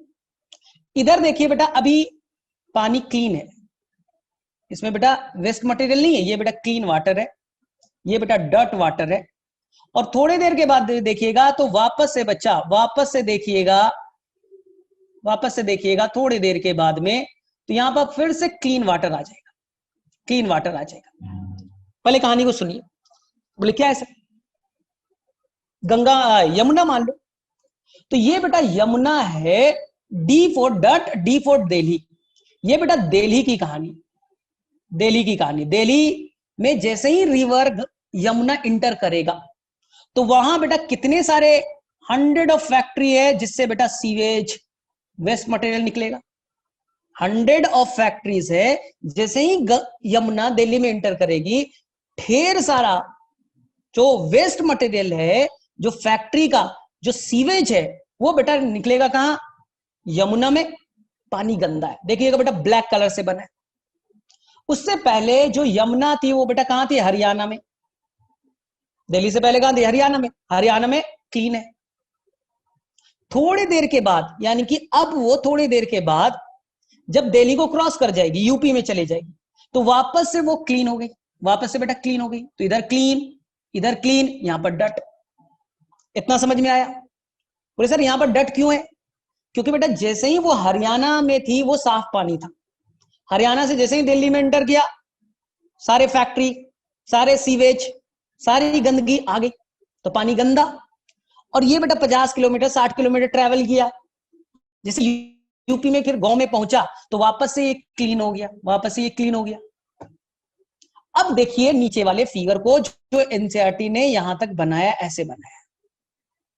ठीक, अब बताओ, सबसे पहले ये हरियाणा की कहानी है। पानी कैसा था? बोले सर पानी क्लीन था। हरियाणा में पानी कैसा था? तो बोले सर हरियाणा में पानी क्लीन था। तो क्लीन था तो डिसॉल्व ऑक्सीजन ज्यादा होगा, डीओ ज्यादा। पानी क्लीन, डिसॉल्व ऑक्सीजन ज्यादा। पानी क्लीन तो बीओडी कम होगा, बीओडी कम होगा। यह हरियाणा की कहानी। हरियाणा में पानी स्वच्छ है, क्लीन है, तो पानी साफ सुथरा, बीओडी कम और डिसॉल्व ऑक्सीजन ज्यादा। बोले ठीक है सर। अब जैसे ही ये दिल्ली में एंटर किया, दिल्ली में एंटर किया, वेस्ट मटेरियल डाला, वेस्ट मटेरियल डाला, बैक्टीरिया पहुंच गए खाने के लिए। बैक्टीरिया क्या करेगा? डिकम्पोज करेगा। तोड़ने के लिए क्या चाहिए? ऑक्सीजन। डिसॉल्व ऑक्सीजन बेटा देखिए शार्पली घट गया, शार्पली घट गया। और बीओडी, उसे तोड़ने के लिए ऑक्सीजन का डिमांड बेटा बढ़ गया। देखिए बीओडी बढ़ रहा है। अब आया समझ में? डिसॉल्व ऑक्सीजन क्यों? यहां पर गंदा पानी है, यहां पर देखिए ये पानी जो है गंदा है, गंदा है ये वाला पानी। पानी गंदा, बीओडी ज्यादा, बायोकेमिकल ऑक्सीजन डिमांड ज्यादा। तो ऑक्सीजन ज्यादा ट्रैप करेगा कहां से? डिसॉल्व ऑक्सीजन से। डिसॉल्व ऑक्सीजन घट गया, मछलियां मरने लगी। एनसीईआरटी में ये ना, यहां पर मछली वगैरह एक्वेटिक ऑर्गन्स मरने लगे, डिसॉल्व ऑक्सीजन नहीं है। अब थोड़ी देर के बाद, अब थोड़े देर के बाद ध्यान से सुनिए, थोड़े देर के बाद में जब वो पानी दिल्ली से क्रॉस कर गया, दिल्ली से क्रॉस कर गया, 70 किलोमीटर 80 किलोमीटर चला गया, यूपी में पहुंच गया। तो यूपी में जब पहुंचेगा तो क्या होगा? यूपी में जब पहुंचेगा तो वहां पास ये बीओडी वापस से घटेगा और ये डिसॉल्व ऑक्सीजन बेटा वापस से बढ़ेगा, वापस से डिसॉल्व ऑक्सीजन बढ़ेगा। बोले सर क्यों? ये सर ऑर्गेनिक जो वेस्ट मटेरियल था कहां गया सर? ये कहां गया? तो बेटा अपने साथ लेकर नहीं जाता पानी। पानी यमुना ऐसा नहीं कि आपने डाला और ये बेटा बंगाल की खाड़ी में पानी लेकर के जाएगा, ऐसा नहीं होता। रिवर में आपने गंदगी डाला तो ऐसा नहीं कि आपको पानी फ्लोट करके ले जाएगा 1000 किलोमीटर, ऐसा नहीं। तो बोले सर क्या होगा? आपने पानी में डाला वेस्ट, बैक्टीरिया और फंगस आए, धीरे धीरे उसे डिकम्पोज करना स्टार्ट कर दिया, डिकम्पोज करना स्टार्ट हो गया और धीरे धीरे बच्चा, धीरे धीरे सारे ऑर्गेनिक मटेरियल डिकम्पोज हो गए, डिग्रेड हो गए। अगर सारे ऑर्गेनिक मटेरियल डिकम्पोज हो जाएंगे, डिग्रेड हो जाएंगे, सभी खत्म हो गए, गंदगी खत्म होगी, क्योंकि बैक्टीरिया ने उसे खा लिया।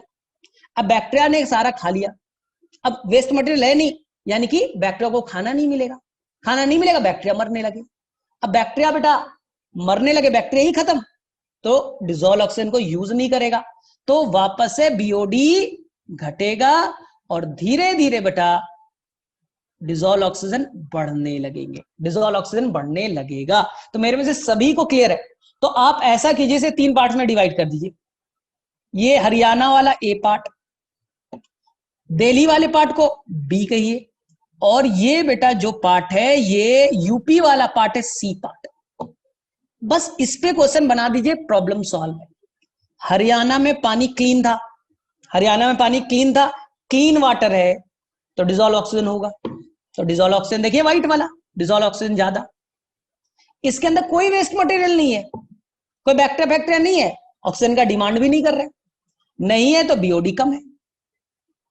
अब मैंने इसमें ढेर सारा गंदगी डाल दिया, घर का गंदगी डाल दिया, नाले से उठाया बेटे इसमें डाल दिया, उसके अंदर ढेर सारा वेस्ट मटेरियल ज्यादा, बैक्टीरिया भी होगा 2-4। अरे बोले अरे यहां तो खाने पीने का पूरा चीज है भाई, चलो अपना क्वांटिटी बढ़ाइए, नंबर बढ़ाइए, फास्ट मल्टीप्लीकेशन कीजिए, और बेटा अंदर के जो ऑक्सीजन है उसको कंज्यूम कीजिए, तो डिजोल्व ऑक्सीजन घट गया, वेस्ट मटेरियल ज्यादा तो बायोकेमिकल ऑक्सीजन डिमांड बीओडी बढ़ने लगा। दोनों में यूनिवर्सली रिलेशन है, डीओ कम तो बीओडी ज्यादा। अब धीरे धीरे बैक्टीरिया सारा कचरा खा गया बच्चे, सीवेज ट्रीटमेंट में पढ़ते हो ना, धीरे धीरे 50 किलोमीटर 60 किलोमीटर चल, सारे वेस्ट मटेरियल डिकम्पोज। अब खाना है ही नहीं, फूड है ही नहीं, बैक्टीरिया अब है ही नहीं, बैक्टीरिया तो मर रहा है क्योंकि सीवेज सारे खत्म। अगर फूड खत्म, सीवेज खत्म, बैक्टीरिया मर गया, अब ऑक्सीजन नहीं मांगेगा, तो बीओडी घट गया, बायोकेमिकल ऑक्सीजन डिमांड घट गया। और अब बच्चा जो वहां पर एल्गी वेल्गी है, फोटोसिंथेसिस करते होंगे, प्लांट होंगे, ऑक्सीजन फोटोसिंथेसिस से ऑक्सीजन रिलीज किया, तो डिजोल्व ऑक्सीजन की क्वांटिटी अब बढ़ गई। चलिए, तो मेरे में से किस किस बच्चे को ये क्लियर हो गया, चलो बताओ तो थोड़ा। इसमें बहुत लोग, देखो फिगर को मैं अब दिखाता हूं, तो मेरे में से क्लियर हुआ अब तुम लोगों को कि अभी भी डिफिकल्टी है? तो मैंने बहुत अच्छे से इसे क्लियर कर दिया है, देख सकते हो इस फिगर में। इसको 3 पार्ट्स में डिवाइड कर देना। देखो यहां ये पार्ट ए है, ये बेटा पार्ट बी है, और ये बेटा पार्ट सी है, ठीक है। Reappearance of clean water organism, DO बढ़ा मछलियां आ गई, डीओ घटा मछली मर गई। और यहां पर देखिए बेटा फ्रेश वाटर है, देखिए व्हाइट कलर से ही तो दिखाया है, व्हाइट है।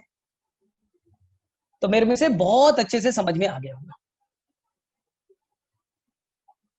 ठीक है। तो मेरे में से कभी भी बीओडी से गड़बड़ नहीं करना है, बीओडी बड़ा इंपॉर्टेंट चीज है, ठीक है।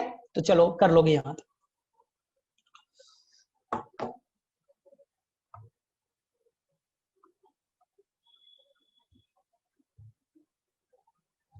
ठीक है, और बाकी तो आप कर लोगे। ये वाला ग्राफ को अच्छे से देख लेना, एग्जाम के पॉइंट से व्यू से ये बेटा बड़ा इंपॉर्टेंट है। ग्राफ की CO2 का परसेंटेज कितना होगा, N2 का कितना होगा, CFC का कितना होगा, हमेशा इस ग्राफ से बहुत सिंपल से क्वेश्चन पूछा जाता है। आप याद रखिएगा, सबसे ज्यादा CO2 है, उसके बाद में आपका मीथेन है, उसके बाद में CFC है, उसके बाद में N2 है। ये अरेंज करने के लिए आएगा, इसमें गड़बड़ मत कीजिएगा, ठीक है, इसमें गड़बड़ नहीं करना। चलो ठीक है, नेक्स्ट जो आएगा वो देखो, एक वर्ड आएगा जिसका नाम होगा आपको बायोमैग्निफिकेशन, ठीक है। इस पे एक बड़ा इंपॉर्टेंट क्वेश्चन पूछा जाएगा आपसे बायोमैग्निफिकेशन के ऊपर में, जो एनसीईआरटी में नहीं है।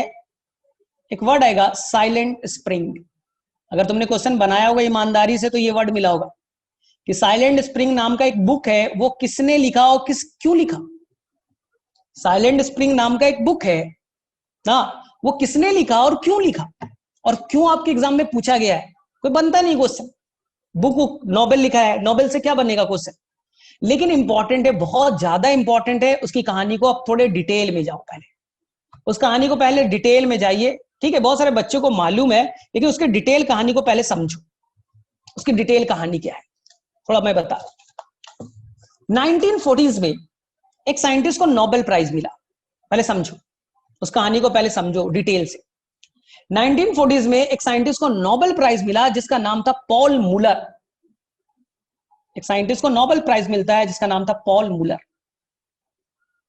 बोले सर किस लिए नोबेल प्राइज मिला। उन्होंने बेटा एक केमिकल ढूंढा जिसका नाम है DDT। उन्होंने एक केमिकल ढूंढा बेटा DDT। बोले सर क्या था ये बेटा जो आर्थ्रोपोड्स होते हैं, जो इंसेक्ट्स होते हैं, ये केमिकल इंसेक्ट्स को किल कर सकता था, इसका नाम था इंसेक्टिसाइड। तो उन्होंने पूरा मैकेनिज्म बनाया कि इंसेक्ट्स को अगर मारना है तो आप बेटा DDT का छिड़काव कर दो, इंसेक्ट्स मर जाएगा। कहानी कब है, 1940s की। उस टाइम बच्चे लोग, उस टाइम एक बड़ा प्रॉब्लम था ना, मलेरिया। अब आज भी देखते हो वेक्टर बॉर्न डिजीज, जैसे बेटा मलेरिया है, उसका वेक्टर कौन है, मॉस्किटो है, फीमेल एनाफिलीज। डेंगू मॉस्किटो है, चिकनगुनिया मॉस्किटो है। तो कितने सारे जो डिजीज है उसका वेक्टर कौन, कोई इंसेक्ट्स है, कोई बेटा इंसेक्ट से। और अगर आप उस जगह पे जहां पर ये इंसेक्ट्स लार्वा ग्रो कर रहे, उस जगह पे बेटा डीडीटी डाल दीजिए, इंसेक्ट्स किल हो जाएगा। तो पूरे वर्ल्ड में बच्चा, खासकर यूएस में, यूरोप में लार्ज स्केल में इस डीडीटी का यूज किया गया to kill the vector. Vector को किल करने के लिए यूज किया गया। मुझसे पैथोजेन ले जाएंगे, आप में ले जाके इंसर्ट कर देंगे वेक्टर को मारने के लिए। लेकिन इस साइंटिस्ट ने बोला कि ऐसा करो कि किसान आप भी यूज करके देखो। बोले क्यों? क्योंकि कहा जाता है कि जो किसान होता है, जो अपना क्रॉप्स लगाता है, फील्ड में जो क्रॉप्स को लगाता है, इस क्रॉप्स का 30% जो होता है उसे इंसेक्ट्स खा जाती है। ध्यान से सुनना, जो क्रॉप्स लगा होता है खेतों में, उसका 30% तो इंसेक्ट्स खा जाता है। इसलिए बोला कि डीडीटी छिड़क करके देखिए। किसान ने उन्हें डीडीटी छिड़का, सारे इंसेक्ट्स मर गए, सारे लार्वा किल हो गए। तो अब खेती में बेटा बहुत लार्ज स्केल में यूज होने लगा किसका? डीडीटी का। क्यों? किसान लार्ज स्केल में डीडीटी छिड़केगा, सारे इंसेक्ट्स मर जाएंगे, क्रॉप्स का प्रोडक्टिविटी बढ़ेगा। ठीक, इंडिया में भी यूज किया गया लार्ज स्केल में डीडीटी। हमने यूज किया वेक्टर्स को मारने के लिए। आज भी देखते हो म्युनिसिपैलिटी वाले बेटा छिड़कते रहते हैं, जहां पर गंदगी है वहां पर बेटा कुछ स्प्रे से छिड़क दिया। आज भी बेटा छिड़का जाता है इंडिया में डीडीटी, आज भी छिड़का जाता है डीडीटी। तो पूरे वर्ल्ड वाइड फेमस हो गया। जहां भी इंसेक्ट्स को मारना है डीडीटी का छिड़काव कर दीजिए, problem solve. And they got the Nobel prize, Paul Muller, उसके लिए उसे नोबेल प्राइज दिया गया। लेकिन इसी कुछ सालों के बाद, लगभग 10 साल 15 सालों के बाद, यानी 1960s में, यूएस में एक साइंटिस्ट थी, लेडी है, जिनका नाम है बच्चा लोग रेचल कार्सन, बड़ा फेमस है। वहां एक इन्वायरमेंटलिस्ट है यूएस में, एक इन्वायरमेंटलिस्ट हुई जिसका नाम था बेटा रेचल, RACHEL कार्सन। एक लेडी थी इन्वायरमेंटलिस्ट। उसने बच्चा अपने रिसर्च में कुछ नया चीज ढूंढा। बोले क्या ढूंढा सर? रिचल कार्सन ने देखा कि बेटा यूएस में, अमेरिका में बर्ड्स का पॉपुलेशन डिक्रीज हो रहा है। यूएस में बर्ड्स का पॉपुलेशन डिक्रीज हो रहा है। आप भी देखोगे बेटा आपके आसपास में बर्ड्स अब नहीं दिखती, बर्ड्स नहीं दिखता। उन्होंने थोड़ा इनोवेटिव सोचा, बर्ड्स का पॉपुलेशन क्यों घट रहा है, कुछ समझ में नहीं है। उन्होंने जब लैब में रिसर्च करवाया तो देखा कि बेटा बर्ड्स के अंदर प्रॉब्लम क्या हो रहा है कि जो बेटा वो अंडे बना रही है, अंडे का जो सेल है, जो आप अंडे तोड़ करके आमलेट बनाते हो, जो बेटा सेल है बाहर का कवरिंग है ये व्हाइट वाला, बर्ड्स के अंदर बन ही नहीं पा रहा, बर्ड्स के अंदर बन ही नहीं पा रहा। जिसके अंदर में बेटा एम्ब्रियो है वो बन ही नहीं पा रहा है। अगर बन पा रहा है तो वो काफी पतले हैं, थीन है, या तो बन नहीं पा रहा है या तो काफी पतले हैं। तो बोले ऐसे कैसे हो सकता है? अंडे क्या जो बेटा पतले तो क्या होगा सर? जैसे ही वो बैठेगी से ना, जब वो बर्ड्स बैठेगी और अंडे का लेयर क्या है? पतला है, हैचिंग के लिए, सेने के लिए बैठेगी तो टूट जाएगा, अंडे का लेयर टूट जाएगा। अगर वो टूट गया तो मान लो बेटा 5 अंडे थे, 3 तो बेटा टूट गए ना, कुछ में तो बना ही नहीं, और किसी के अंदर बना पतला बना टूट गया। तो बेटा देखिए 5 थे अंडे, केवल बेटा 2 ही अंडे तो अब ग्रो करेंगे, तो 2 ही बर्ड्स तो बनने, 5 में से केवल 2 बन रहा है, 3 तो के। तो उन्हें समझ में आया नहीं, तो उन्होंने लैब में कांटेक्ट किया, ऐसा कैसे हो रहा है भाई, क्या रीजन है? तो बोल रहा है कि जो सेल बनता है उसके लिए बेटा कैल्शियम बड़ा इंपॉर्टेंट है, कैल्शियम बड़ा इंपॉर्टेंट है। और यहां कैल्शियम का मेटाबॉलिज्म रुक गया है, इस बर्ड्स के अंदर में कैल्शियम का मेटाबॉलिज्म रुक चुका है। कैल्शियम नहीं, कैल्शियम का प्रॉपर फंक्शन नहीं कर पा रहा है, अंडे का लेयर मोटा नहीं बन पा रहा है। मेन रीजन क्या दिया गया बेटा? कैल्शियम। तो बोले सर कैल्शियम की कमी कहां हो गई, कैल्शियम का रिलेशन कहां से आ गया? तो पता चला कि कैल्शियम मेटाबॉलिज्म के पीछे डीडीटी का हाथ है।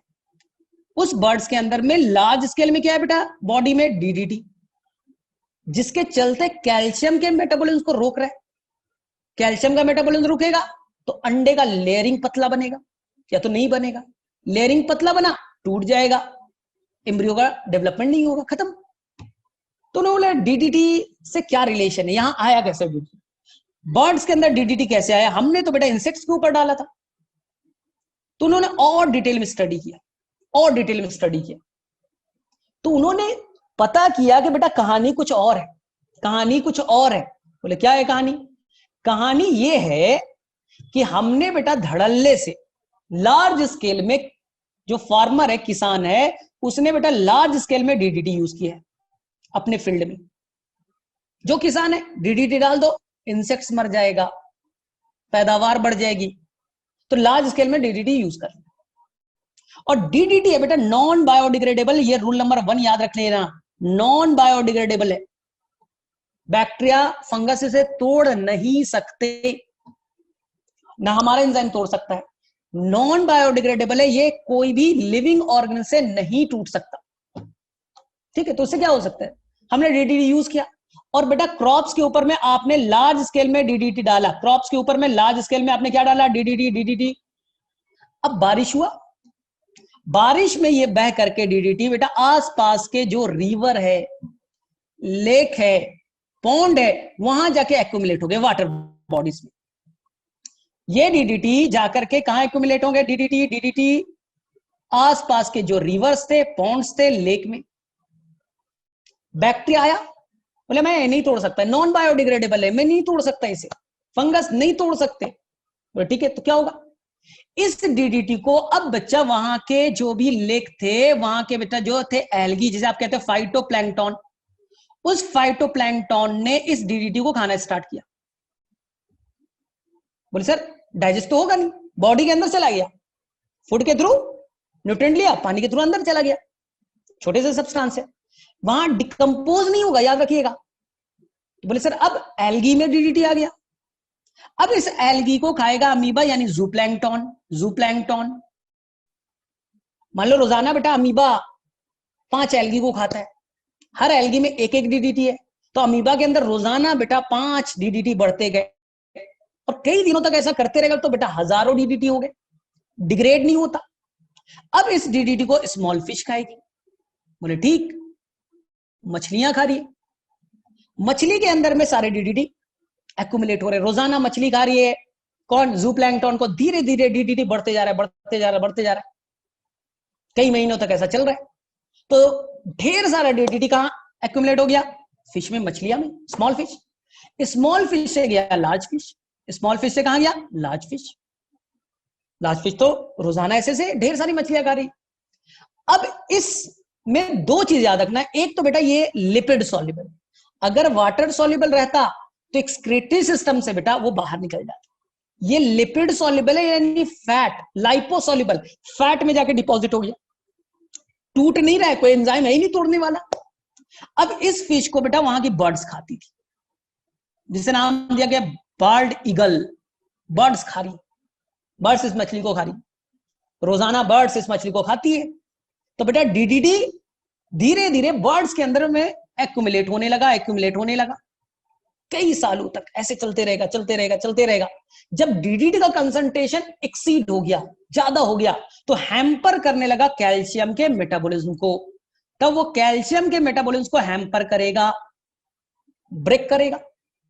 कैल्शियम का मेटाबॉलिज्म रुका तो बेटा अंडा का जो सेल है, बाहरी कवरिंग है, वो थिन बना, थिन बना तो टूटने लगे, टूटने लगा तो एम्ब्रियो का डेवलपमेंट रुक गया, तो क्या हुआ? बर्ड्स का पॉपुलेशन घटा। इस पे पूरा काम किया बेटा उस साइंटिस्ट ने, जिसका नाम था रसेल कार्सन। अब उनको डर था कि बेटा मैं जाती हूं प्रेस कॉन्फ्रेंस में बोल देती हूं कि बेटा बहुत डेंजरस चीज है ये डीडीटी, प्रेस कॉन्फ्रेंस में बोल देते हैं कि डीडीटी बड़ा डेंजरस है, गवर्नमेंट को बोलते हैं, लेकिन उनको डर था। डर क्या था? डर ये था कि अगर बेटा कोई अटैक कर दे, कोई मार दे, जान से भी तो मार सकता है, कि बेटा बहुत आजकल देखते हो ऐसा होता है, कुछ हुआ बेटा मार देंगे, जाओ क्या कर लो। तो उन्होंने बात को दबा दी, ज्यादा डिस्क्लोज किया नहीं, और 1962 में एक बेटा बुक लिख दिया जिसका नाम था साइलेंट स्प्रिंग। एक बुक लिख दिया साइलेंट स्प्रिंग, जिसमें पूरे मैकेनिज्म को उसने डिस्कस कर दिया, जिसमें उन्होंने पूरे डिटेल मैकेनिज्म को, इस बायोमैग्निफिकेशन के मैकेनिज्म को, डीडीटी के इफेक्ट को पूरी तरह से डिटेल बता दिया बुक के फॉर्म में। जब लोगों ने पढ़ा तो लोगों ने हंगामा स्टार्ट किया, हंगामा स्टार्ट किया। गवर्नमेंट बोली नहीं नहीं, ये तो करोड़ों रुपए बेटा, अमेरिका करोड़ों डॉलर बेचता था, पैसा कमाता था डीडीटी बेच करके, पूरे दुनिया में बेचता था। कंपनी थी बेटा, हजारों कंपनी थी जो पूरे वर्ल्ड में सप्लाई करती थी। ठीक है, अब लोगों का बेटा गुस्सा उतरा, हाँ, इस बुक के पढ़ने के बाद में, और अल्टीमेटली यूएस गवर्नमेंट ने अपने पूरे फैक्ट्री को बंद किया। इस डीडीटी के जितने भी फैक्ट्री थे उसे बेटा बंद किया गया पूरे यूएस। तब बात चली बेटा सभी जगह कीजिए, इंडिया में भी कीजिए, पूरे वर्ल्ड में बेटा धीरे धीरे डिमांड होने लगा 1960s के बाद में कि जिसको बेटा आपने सर पे चढ़ा लिया था डीडीटी को, कि कुछ भी हो डीडीटी यूज करो, डीडीटी यूज करो, इंसेक्ट्स मरेगा, पैदावार बढ़ेगी, मलेरिया खत्म हो जाएगा, ये उसी को आपने बैन किया। देखो ध्यान से, तो यही क्वेश्चन आया था आपके नीट में बच्चा कि साइलेंट स्प्रिंग में आखिर ऐसा क्या चीज लिखा हुआ है, साइलेंट स्प्रिंग में ऐसा क्या लिखा हुआ है जिसे बेटा आपके रेचल कार्सन ने लिखा था। वो था बच्चा effect of DDT on birds. तो अब ये माना जाता है कि बर्ड्स को नुकसान पहुंचा सकते हैं, तो हमारे अंदर भी तो आएंगे, तो हमें भी तो डेंजर कॉज करेगा, हमारा भी तो किडनी डैमेज या कुछ कर तो सकता है बेटा, हमें भी तो कोई मेटाबॉलिज्म को इफेक्ट करेगा। इसे ध्यान रखते हुए पूरे वर्ल्ड में बेटा डीडीटी को बैन कर दिया गया, आपको डीडीटी नहीं मिलेगा। लेकिन इंडिया ने पूरी तरह से बैन नहीं किया है। याद रखिएगा, इंडिया पूरे दुनिया का एक कंट्री है जहां बेटा अभी भी डीडीटी की फैक्ट्री अवेलेबल है। और ये 2020 में इंडियन गवर्नमेंट का कहना था कि 2020 में हम पूरी तरह से डीडीटी को बैन कर देंगे, खत्म कर देंगे, इंडिया से फैक्ट्री को बंद कर देंगे। नहीं किया। कई लोग बेटा प्रोटेस्ट करते हैं इस पे, अगर तुमने न्यूज़पेपर को फॉलो करते होगे तो बेटा नॉर्थ ईस्ट में लार्ज स्केल में इसका प्रोटेस्ट होता है कि डीडीटी को बैन क्यों नहीं किया जा रहा है। अब तो पता चला वो कैंसर भी कॉज करता है, अब तो पता चल रहा है बेटा बॉडी में कैंसर भी कॉज करता है, तो क्यों नहीं कर रहे आप।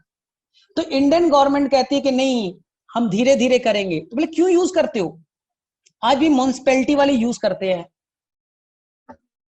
बोले सर क्यों, क्योंकि बेटा मलेरिया का जो वेक्टर है फीमेल एनोफिलीस मॉस्किटो है, उसके लार्वा को मारने में हम लोग यूज करते हैं, यानी मलेरिया से लड़ने में आज भी यूज किया जाता है डीडीटी का, लेकिन बहुत ही कम स्केल में।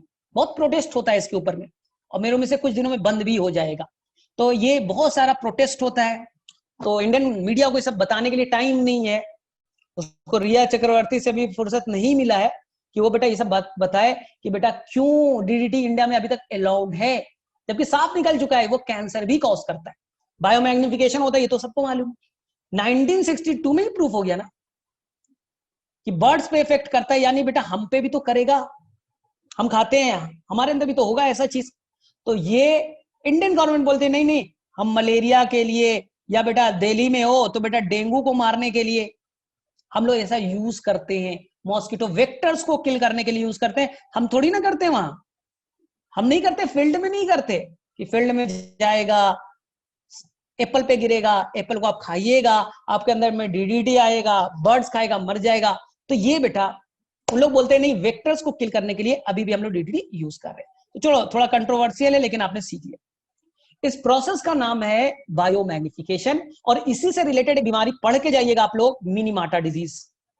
इसी से रिलेटेड एक बीमारी पढ़ लीजिएगा, मिनीमाटा डिजीज, बड़ा इंपॉर्टेंट है। 2 मिनट में कंक्लूड कर दे रहा हूं, ओनली 2 मिनट्स। मिनीमाटा डिजीज अब सभी को मालूम बेटा कि जापान में, हाँ ठीक है बस यही, इन्हें नहीं मिला नोबेल प्राइज, नहीं मिला बच्चा, ठीक है, उसे मिल गया, जिसने डीडीटी बनाया था उसे नोबेल प्राइज दिया गया, जिनका नाम था पॉल मुलर। अभी गूगल पे मैंने सर्च किया तो मिला, उसे नोबेल प्राइज मिला था डीडीटी के इफेक्ट को बताने के लिए, ठीक है, कि कैसे ये इंसेक्ट्स को मारता है। मिनीमाटा की कहानी क्या है कि जापान में ना अचानक से लोगों में ब्रेन डैमेज देखा गया, ब्रेन डैमेज की शिकायत आने लगी कि उनका न्यूरॉन ब्रेक हो रहा है, ब्रेन डैमेज हो रहा है। तो जापान में, ठीक है ना, लोगों में देखा गया कि ब्रेन बेटा डैमेज हो रहा है, न्यूरॉन्स डिग्रेड हो रहे हैं। तो लोगों ने सोचा ऐसा क्यों हो रहा है, लोग रास्ते पे चल रहे गिर जा रहे, ब्रेन डैमेज क्यों हो रहा है। तो लोगों ने स्टडी किया, तो वहां के साइंटिस्ट ने जब ये रिसर्च किया तो बोला कि बेटा उसके ब्रेन में मरकरी का एक्यूमुलेशन हो रहा है, पूरा नाम methyl mercury, CH3Hg, methyl mercury का एक्यूमुलेशन हो रहा है। यानी कि आपके बॉडी में, ब्रेन में मरकरी का एक्यूमुलेशन होते जा रहा है, मरकरी का एक्यूमुलेशन हो रहा है और लार्ज स्केल में होने से ब्रेन डैमेज हो रहा है। तो लोगों ने बोला मरकरी हम खाते कहां है, मरकरी हम कहां खाते हो, तो फैक्ट्री वैक्ट्री में यूज होता है, हमारे पास आया कहां से। तो साइंटिस्ट ने बोला कि हमने बेटा वाटर से लिया है, पानी से पिया है। तो लोगों ने बेटा वाटर ढूंढा, बेटा घर में आरओ लगा हुआ है, ये लगा वो लगा हुआ है, बेटा आरओ लगा हुआ है, क्या क्या हेवी मेटल्स का लगा हुआ है, डेवलप कंट्री। बोला कि नहीं नहीं पानी से तो आ ही नहीं सकता। तो बोला आया कहां से। तो पता चला बेटा कि उस जगह पे एक लेक है जिसका नाम है बेटा मिनीमाटा लेक, मिनीमाटा। और जिस जगह पे ये मिनीमाटा लेक है उसके आसपास में जो शहर बसा हुआ है उन्हीं लोगों को ये बीमारी दिख रही है, उन्हीं लोगों को ये बीमारी दिख रही है। तो सर कंक्लूजन निकल नहीं रहा है, रीजन क्या है, पानी तो पीते नहीं है रिवर वाला हम लोग, इसलिए का पानी तो पीते नहीं कि हमारे अंदर मरकरी आ जाए। जब देखा कि बेटा इसके अंदर में मरकरी तो मिला, इस लेक के अंदर में लार्ज लेवल में क्या है, मरकरी तो है। अब मरकरी आया कहां से, ढूंढा, मरकरी का कोई सोर्स ही नहीं मिल रहा है। तो पता चला कि वहां पर बेटा एक फैक्ट्री है जो बेटा mercury as a waste material के फॉर्म में रिलीज करती। पता चला कि उस रिवर के पास में एक फैक्ट्री है, केमिकल फैक्ट्री है, जहां वेस्ट मटेरियल में मरकरी पाया जाता है और वो बेटा डायरेक्टली डंप कर रहे हैं। तो सोर्स पता चली, सोर्स पता चल गया कि कोई फैक्ट्री है, वेस्ट मटेरियल में क्या रिलीज कर रही है बेटा, मरकरी, और मरकरी धीरे धीरे पानी में बढ़ते जा रहा है। सर आदमी में कैसे आया, कहानी क्लियर है, DDT वाली कहानी है। पानी से नॉन बायोडिग्रेडेबल है, बैक्टीरिया नहीं तोड़ सकता, फंगस नहीं तोड़ सकता। बोले सर अब इसे खाएगा एल्गी, एल्गी से जाएगा जूप्लैंक्टन यानी अमीबा में, फाइटो से जूप्लैंक्टन, वहां से जाएगा स्मॉल फिश में, और बेटा मछली से आप खाओगे ना, आदमी मछली खाता है, तो मछलियों को आपने कंज्यूम किया, रोजाना बेटा मछली मारे जा रहे हो, आमी माछी खाबे, ठीक है, बंगाली की तरह बेटा खाते जा रहे हो, खाते जा रहे हो, तो बेटा मछलियां खाते जाओ खाते जाओ खाते जाओ, कई सालों तक खा रहे हो मछली, तो धीरे धीरे आपके अंदर में मरकरी का अमाउंट बढ़ते जा रहा है, बढ़ते जा रहा है। तो जैसे जैसे आप ट्रॉफिक लेवल पे जाइएगा तो मेरे अंदर बॉडी में आ गया लिपिड सॉल्युबल है, यूरिन से पास आउट, अगर बेटा यूरिन से पास आउट हो जाता तब तो प्रॉब्लम नहीं सॉल्व था। मेरे अंदर मरकरी आया, वाटर सॉल्युबल होता, यूरिन से बाहर निकल जाता, प्रॉब्लम सॉल्व। लिपिड में जाके एक्यूमुलेट हो गया, नॉन बायोडिग्रेडेबल है, कोई एंजाइम तोड़ नहीं पा रहा है, तो धीरे धीरे आपके अंदर में एक्यूमुलेशन बढ़ते जा रहा है, बढ़ते जा रहा है, और लास्ट में बच्चा आपके ब्रेन पे ये डैमेज क्रिएट कर रहा है। This whole phenomenon is called biomagnification, biomagnification, biomagnification, ठीक है। तो मेरे में से मिनीमाटा की कहानी आपको याद रहेगी, बस दो ही चीज याद रख के जाइएगा बायोमैग्निफिकेशन में, इसे कोई तोड़ नहीं सकता, और ये लिपिड सॉल्युबल है, ठीक है, एक चीज आप याद रखिएगा, ठीक है। इसके अलावा एक क्वेश्चन थोड़े से एक्स्ट्रा एनसीईआरटी से पूछे जाते हैं जिसका नाम है बीओडी एंड सीओडी।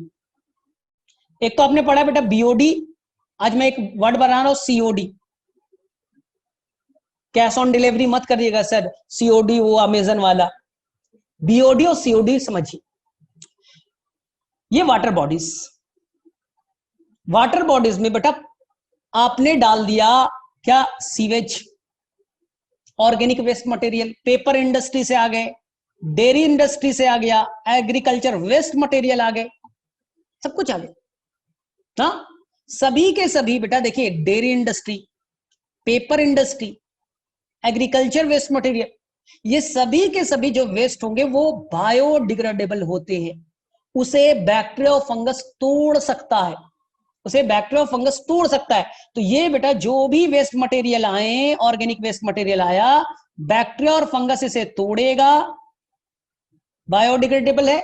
कितना ऑक्सीजन चाहिए, बीओडी, कितना ऑक्सीजन चाहिए, बीओडी, लेकिन ये कभी भी ये बैक्टीरिया नॉन बायोडिग्रेडेबल को नहीं तोड़ेगा। नॉन बायोडिग्रेडेबल डीडीटी को नहीं तोड़ा ना, डीडीटी को तोड़ा था क्या? नहीं तोड़ा। मिथाइल वैल्केट को तोड़ा था क्या? नहीं तोड़ा था। तो याद रखिए बीओडी कितना आपको चाहिए बच्चा, ऑक्सीजन, उस वेस्ट मटेरियल को तोड़ने के लिए बीओडी करके आइएगा। सर ये सीओडी क्या चक्कर? सीओडी बेटा कुछ केमिकल्स है, लाइक K2Cr2O7, एक केमिकल है बच्चा जो ऑक्सीजन के हेल्प से बायोडिग्रेडेबल और नॉन बायोडिग्रेडेबल दोनों को तोड़ने की कैपेसिटी रखता है। ध्यान से सुनिए, हम एक केमिकल है, केमिकल के हेल्प से आप बायोडिग्रेडेबल और नॉन बायोडिग्रेडेबल दोनों को तोड़ सकते हैं, with the help of few chemicals, इसलिए नाम है केमिकल ऑक्सीजन डिमांड। तो बीओडी केवल जहां बायोडिग्रेडेबल को तोड़ेगा, सीओडी बेटा बायोडिग्रेडेबल और नॉन बायोडिग्रेडेबल लाइक ना डीडीटी को भी तोड़ सकता है ना। तो अब मुझे बताइए कि एक पानी है, ठीक है ना, और उसमें मैंने बोला कि बेटा इसके अंदर में मैंने वेस्ट मटेरियल डाल दिया, वेस्ट मटेरियल डाल दिया, तो मुझे बताइए बेटा इसका बीओडी बढ़ेगा या घटेगा? ये बेटा थोड़ा सा ट्रिकी क्वेश्चन हो सकता है। अब बोलना क्या, सर इस पानी में आपने वेस्ट मटेरियल डाला, ये ठीक है, लेकिन ये पानी में बताइए सर वो डिग्रेडेबल है, बायोडिग्रेडेबल है या नॉन बायोडिग्रेडेबल? अगर पानी में आपने नॉन बायोडिग्रेडेबल डाला है तो बेटा बैक्टीरिया फंगस नहीं तोड़ेंगे और बीओडी नहीं बढ़ेगा, बीओडी बेटा नहीं बढ़ेगा। तो ऐसा नहीं कि गंदा पानी है बेटा बीओडी ज्यादा, रूल जब बायोडिग्रेडेबल होगा तब बीओडी बढ़ेगा।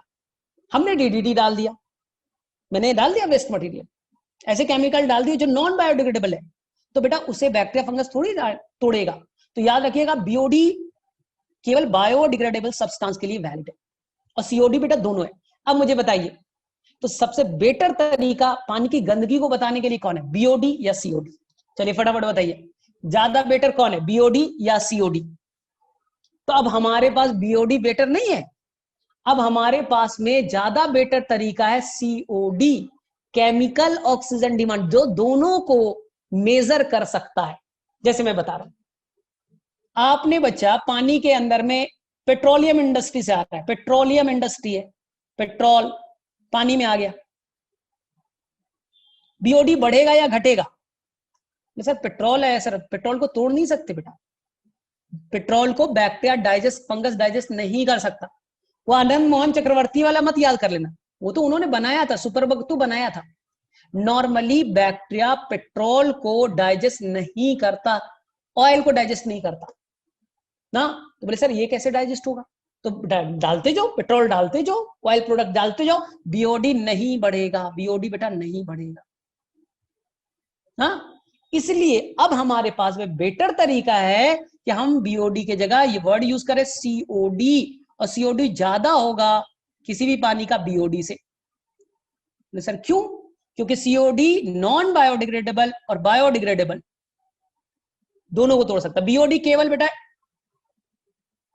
जो बायोडिग्रेडेबल है कहां से आया है?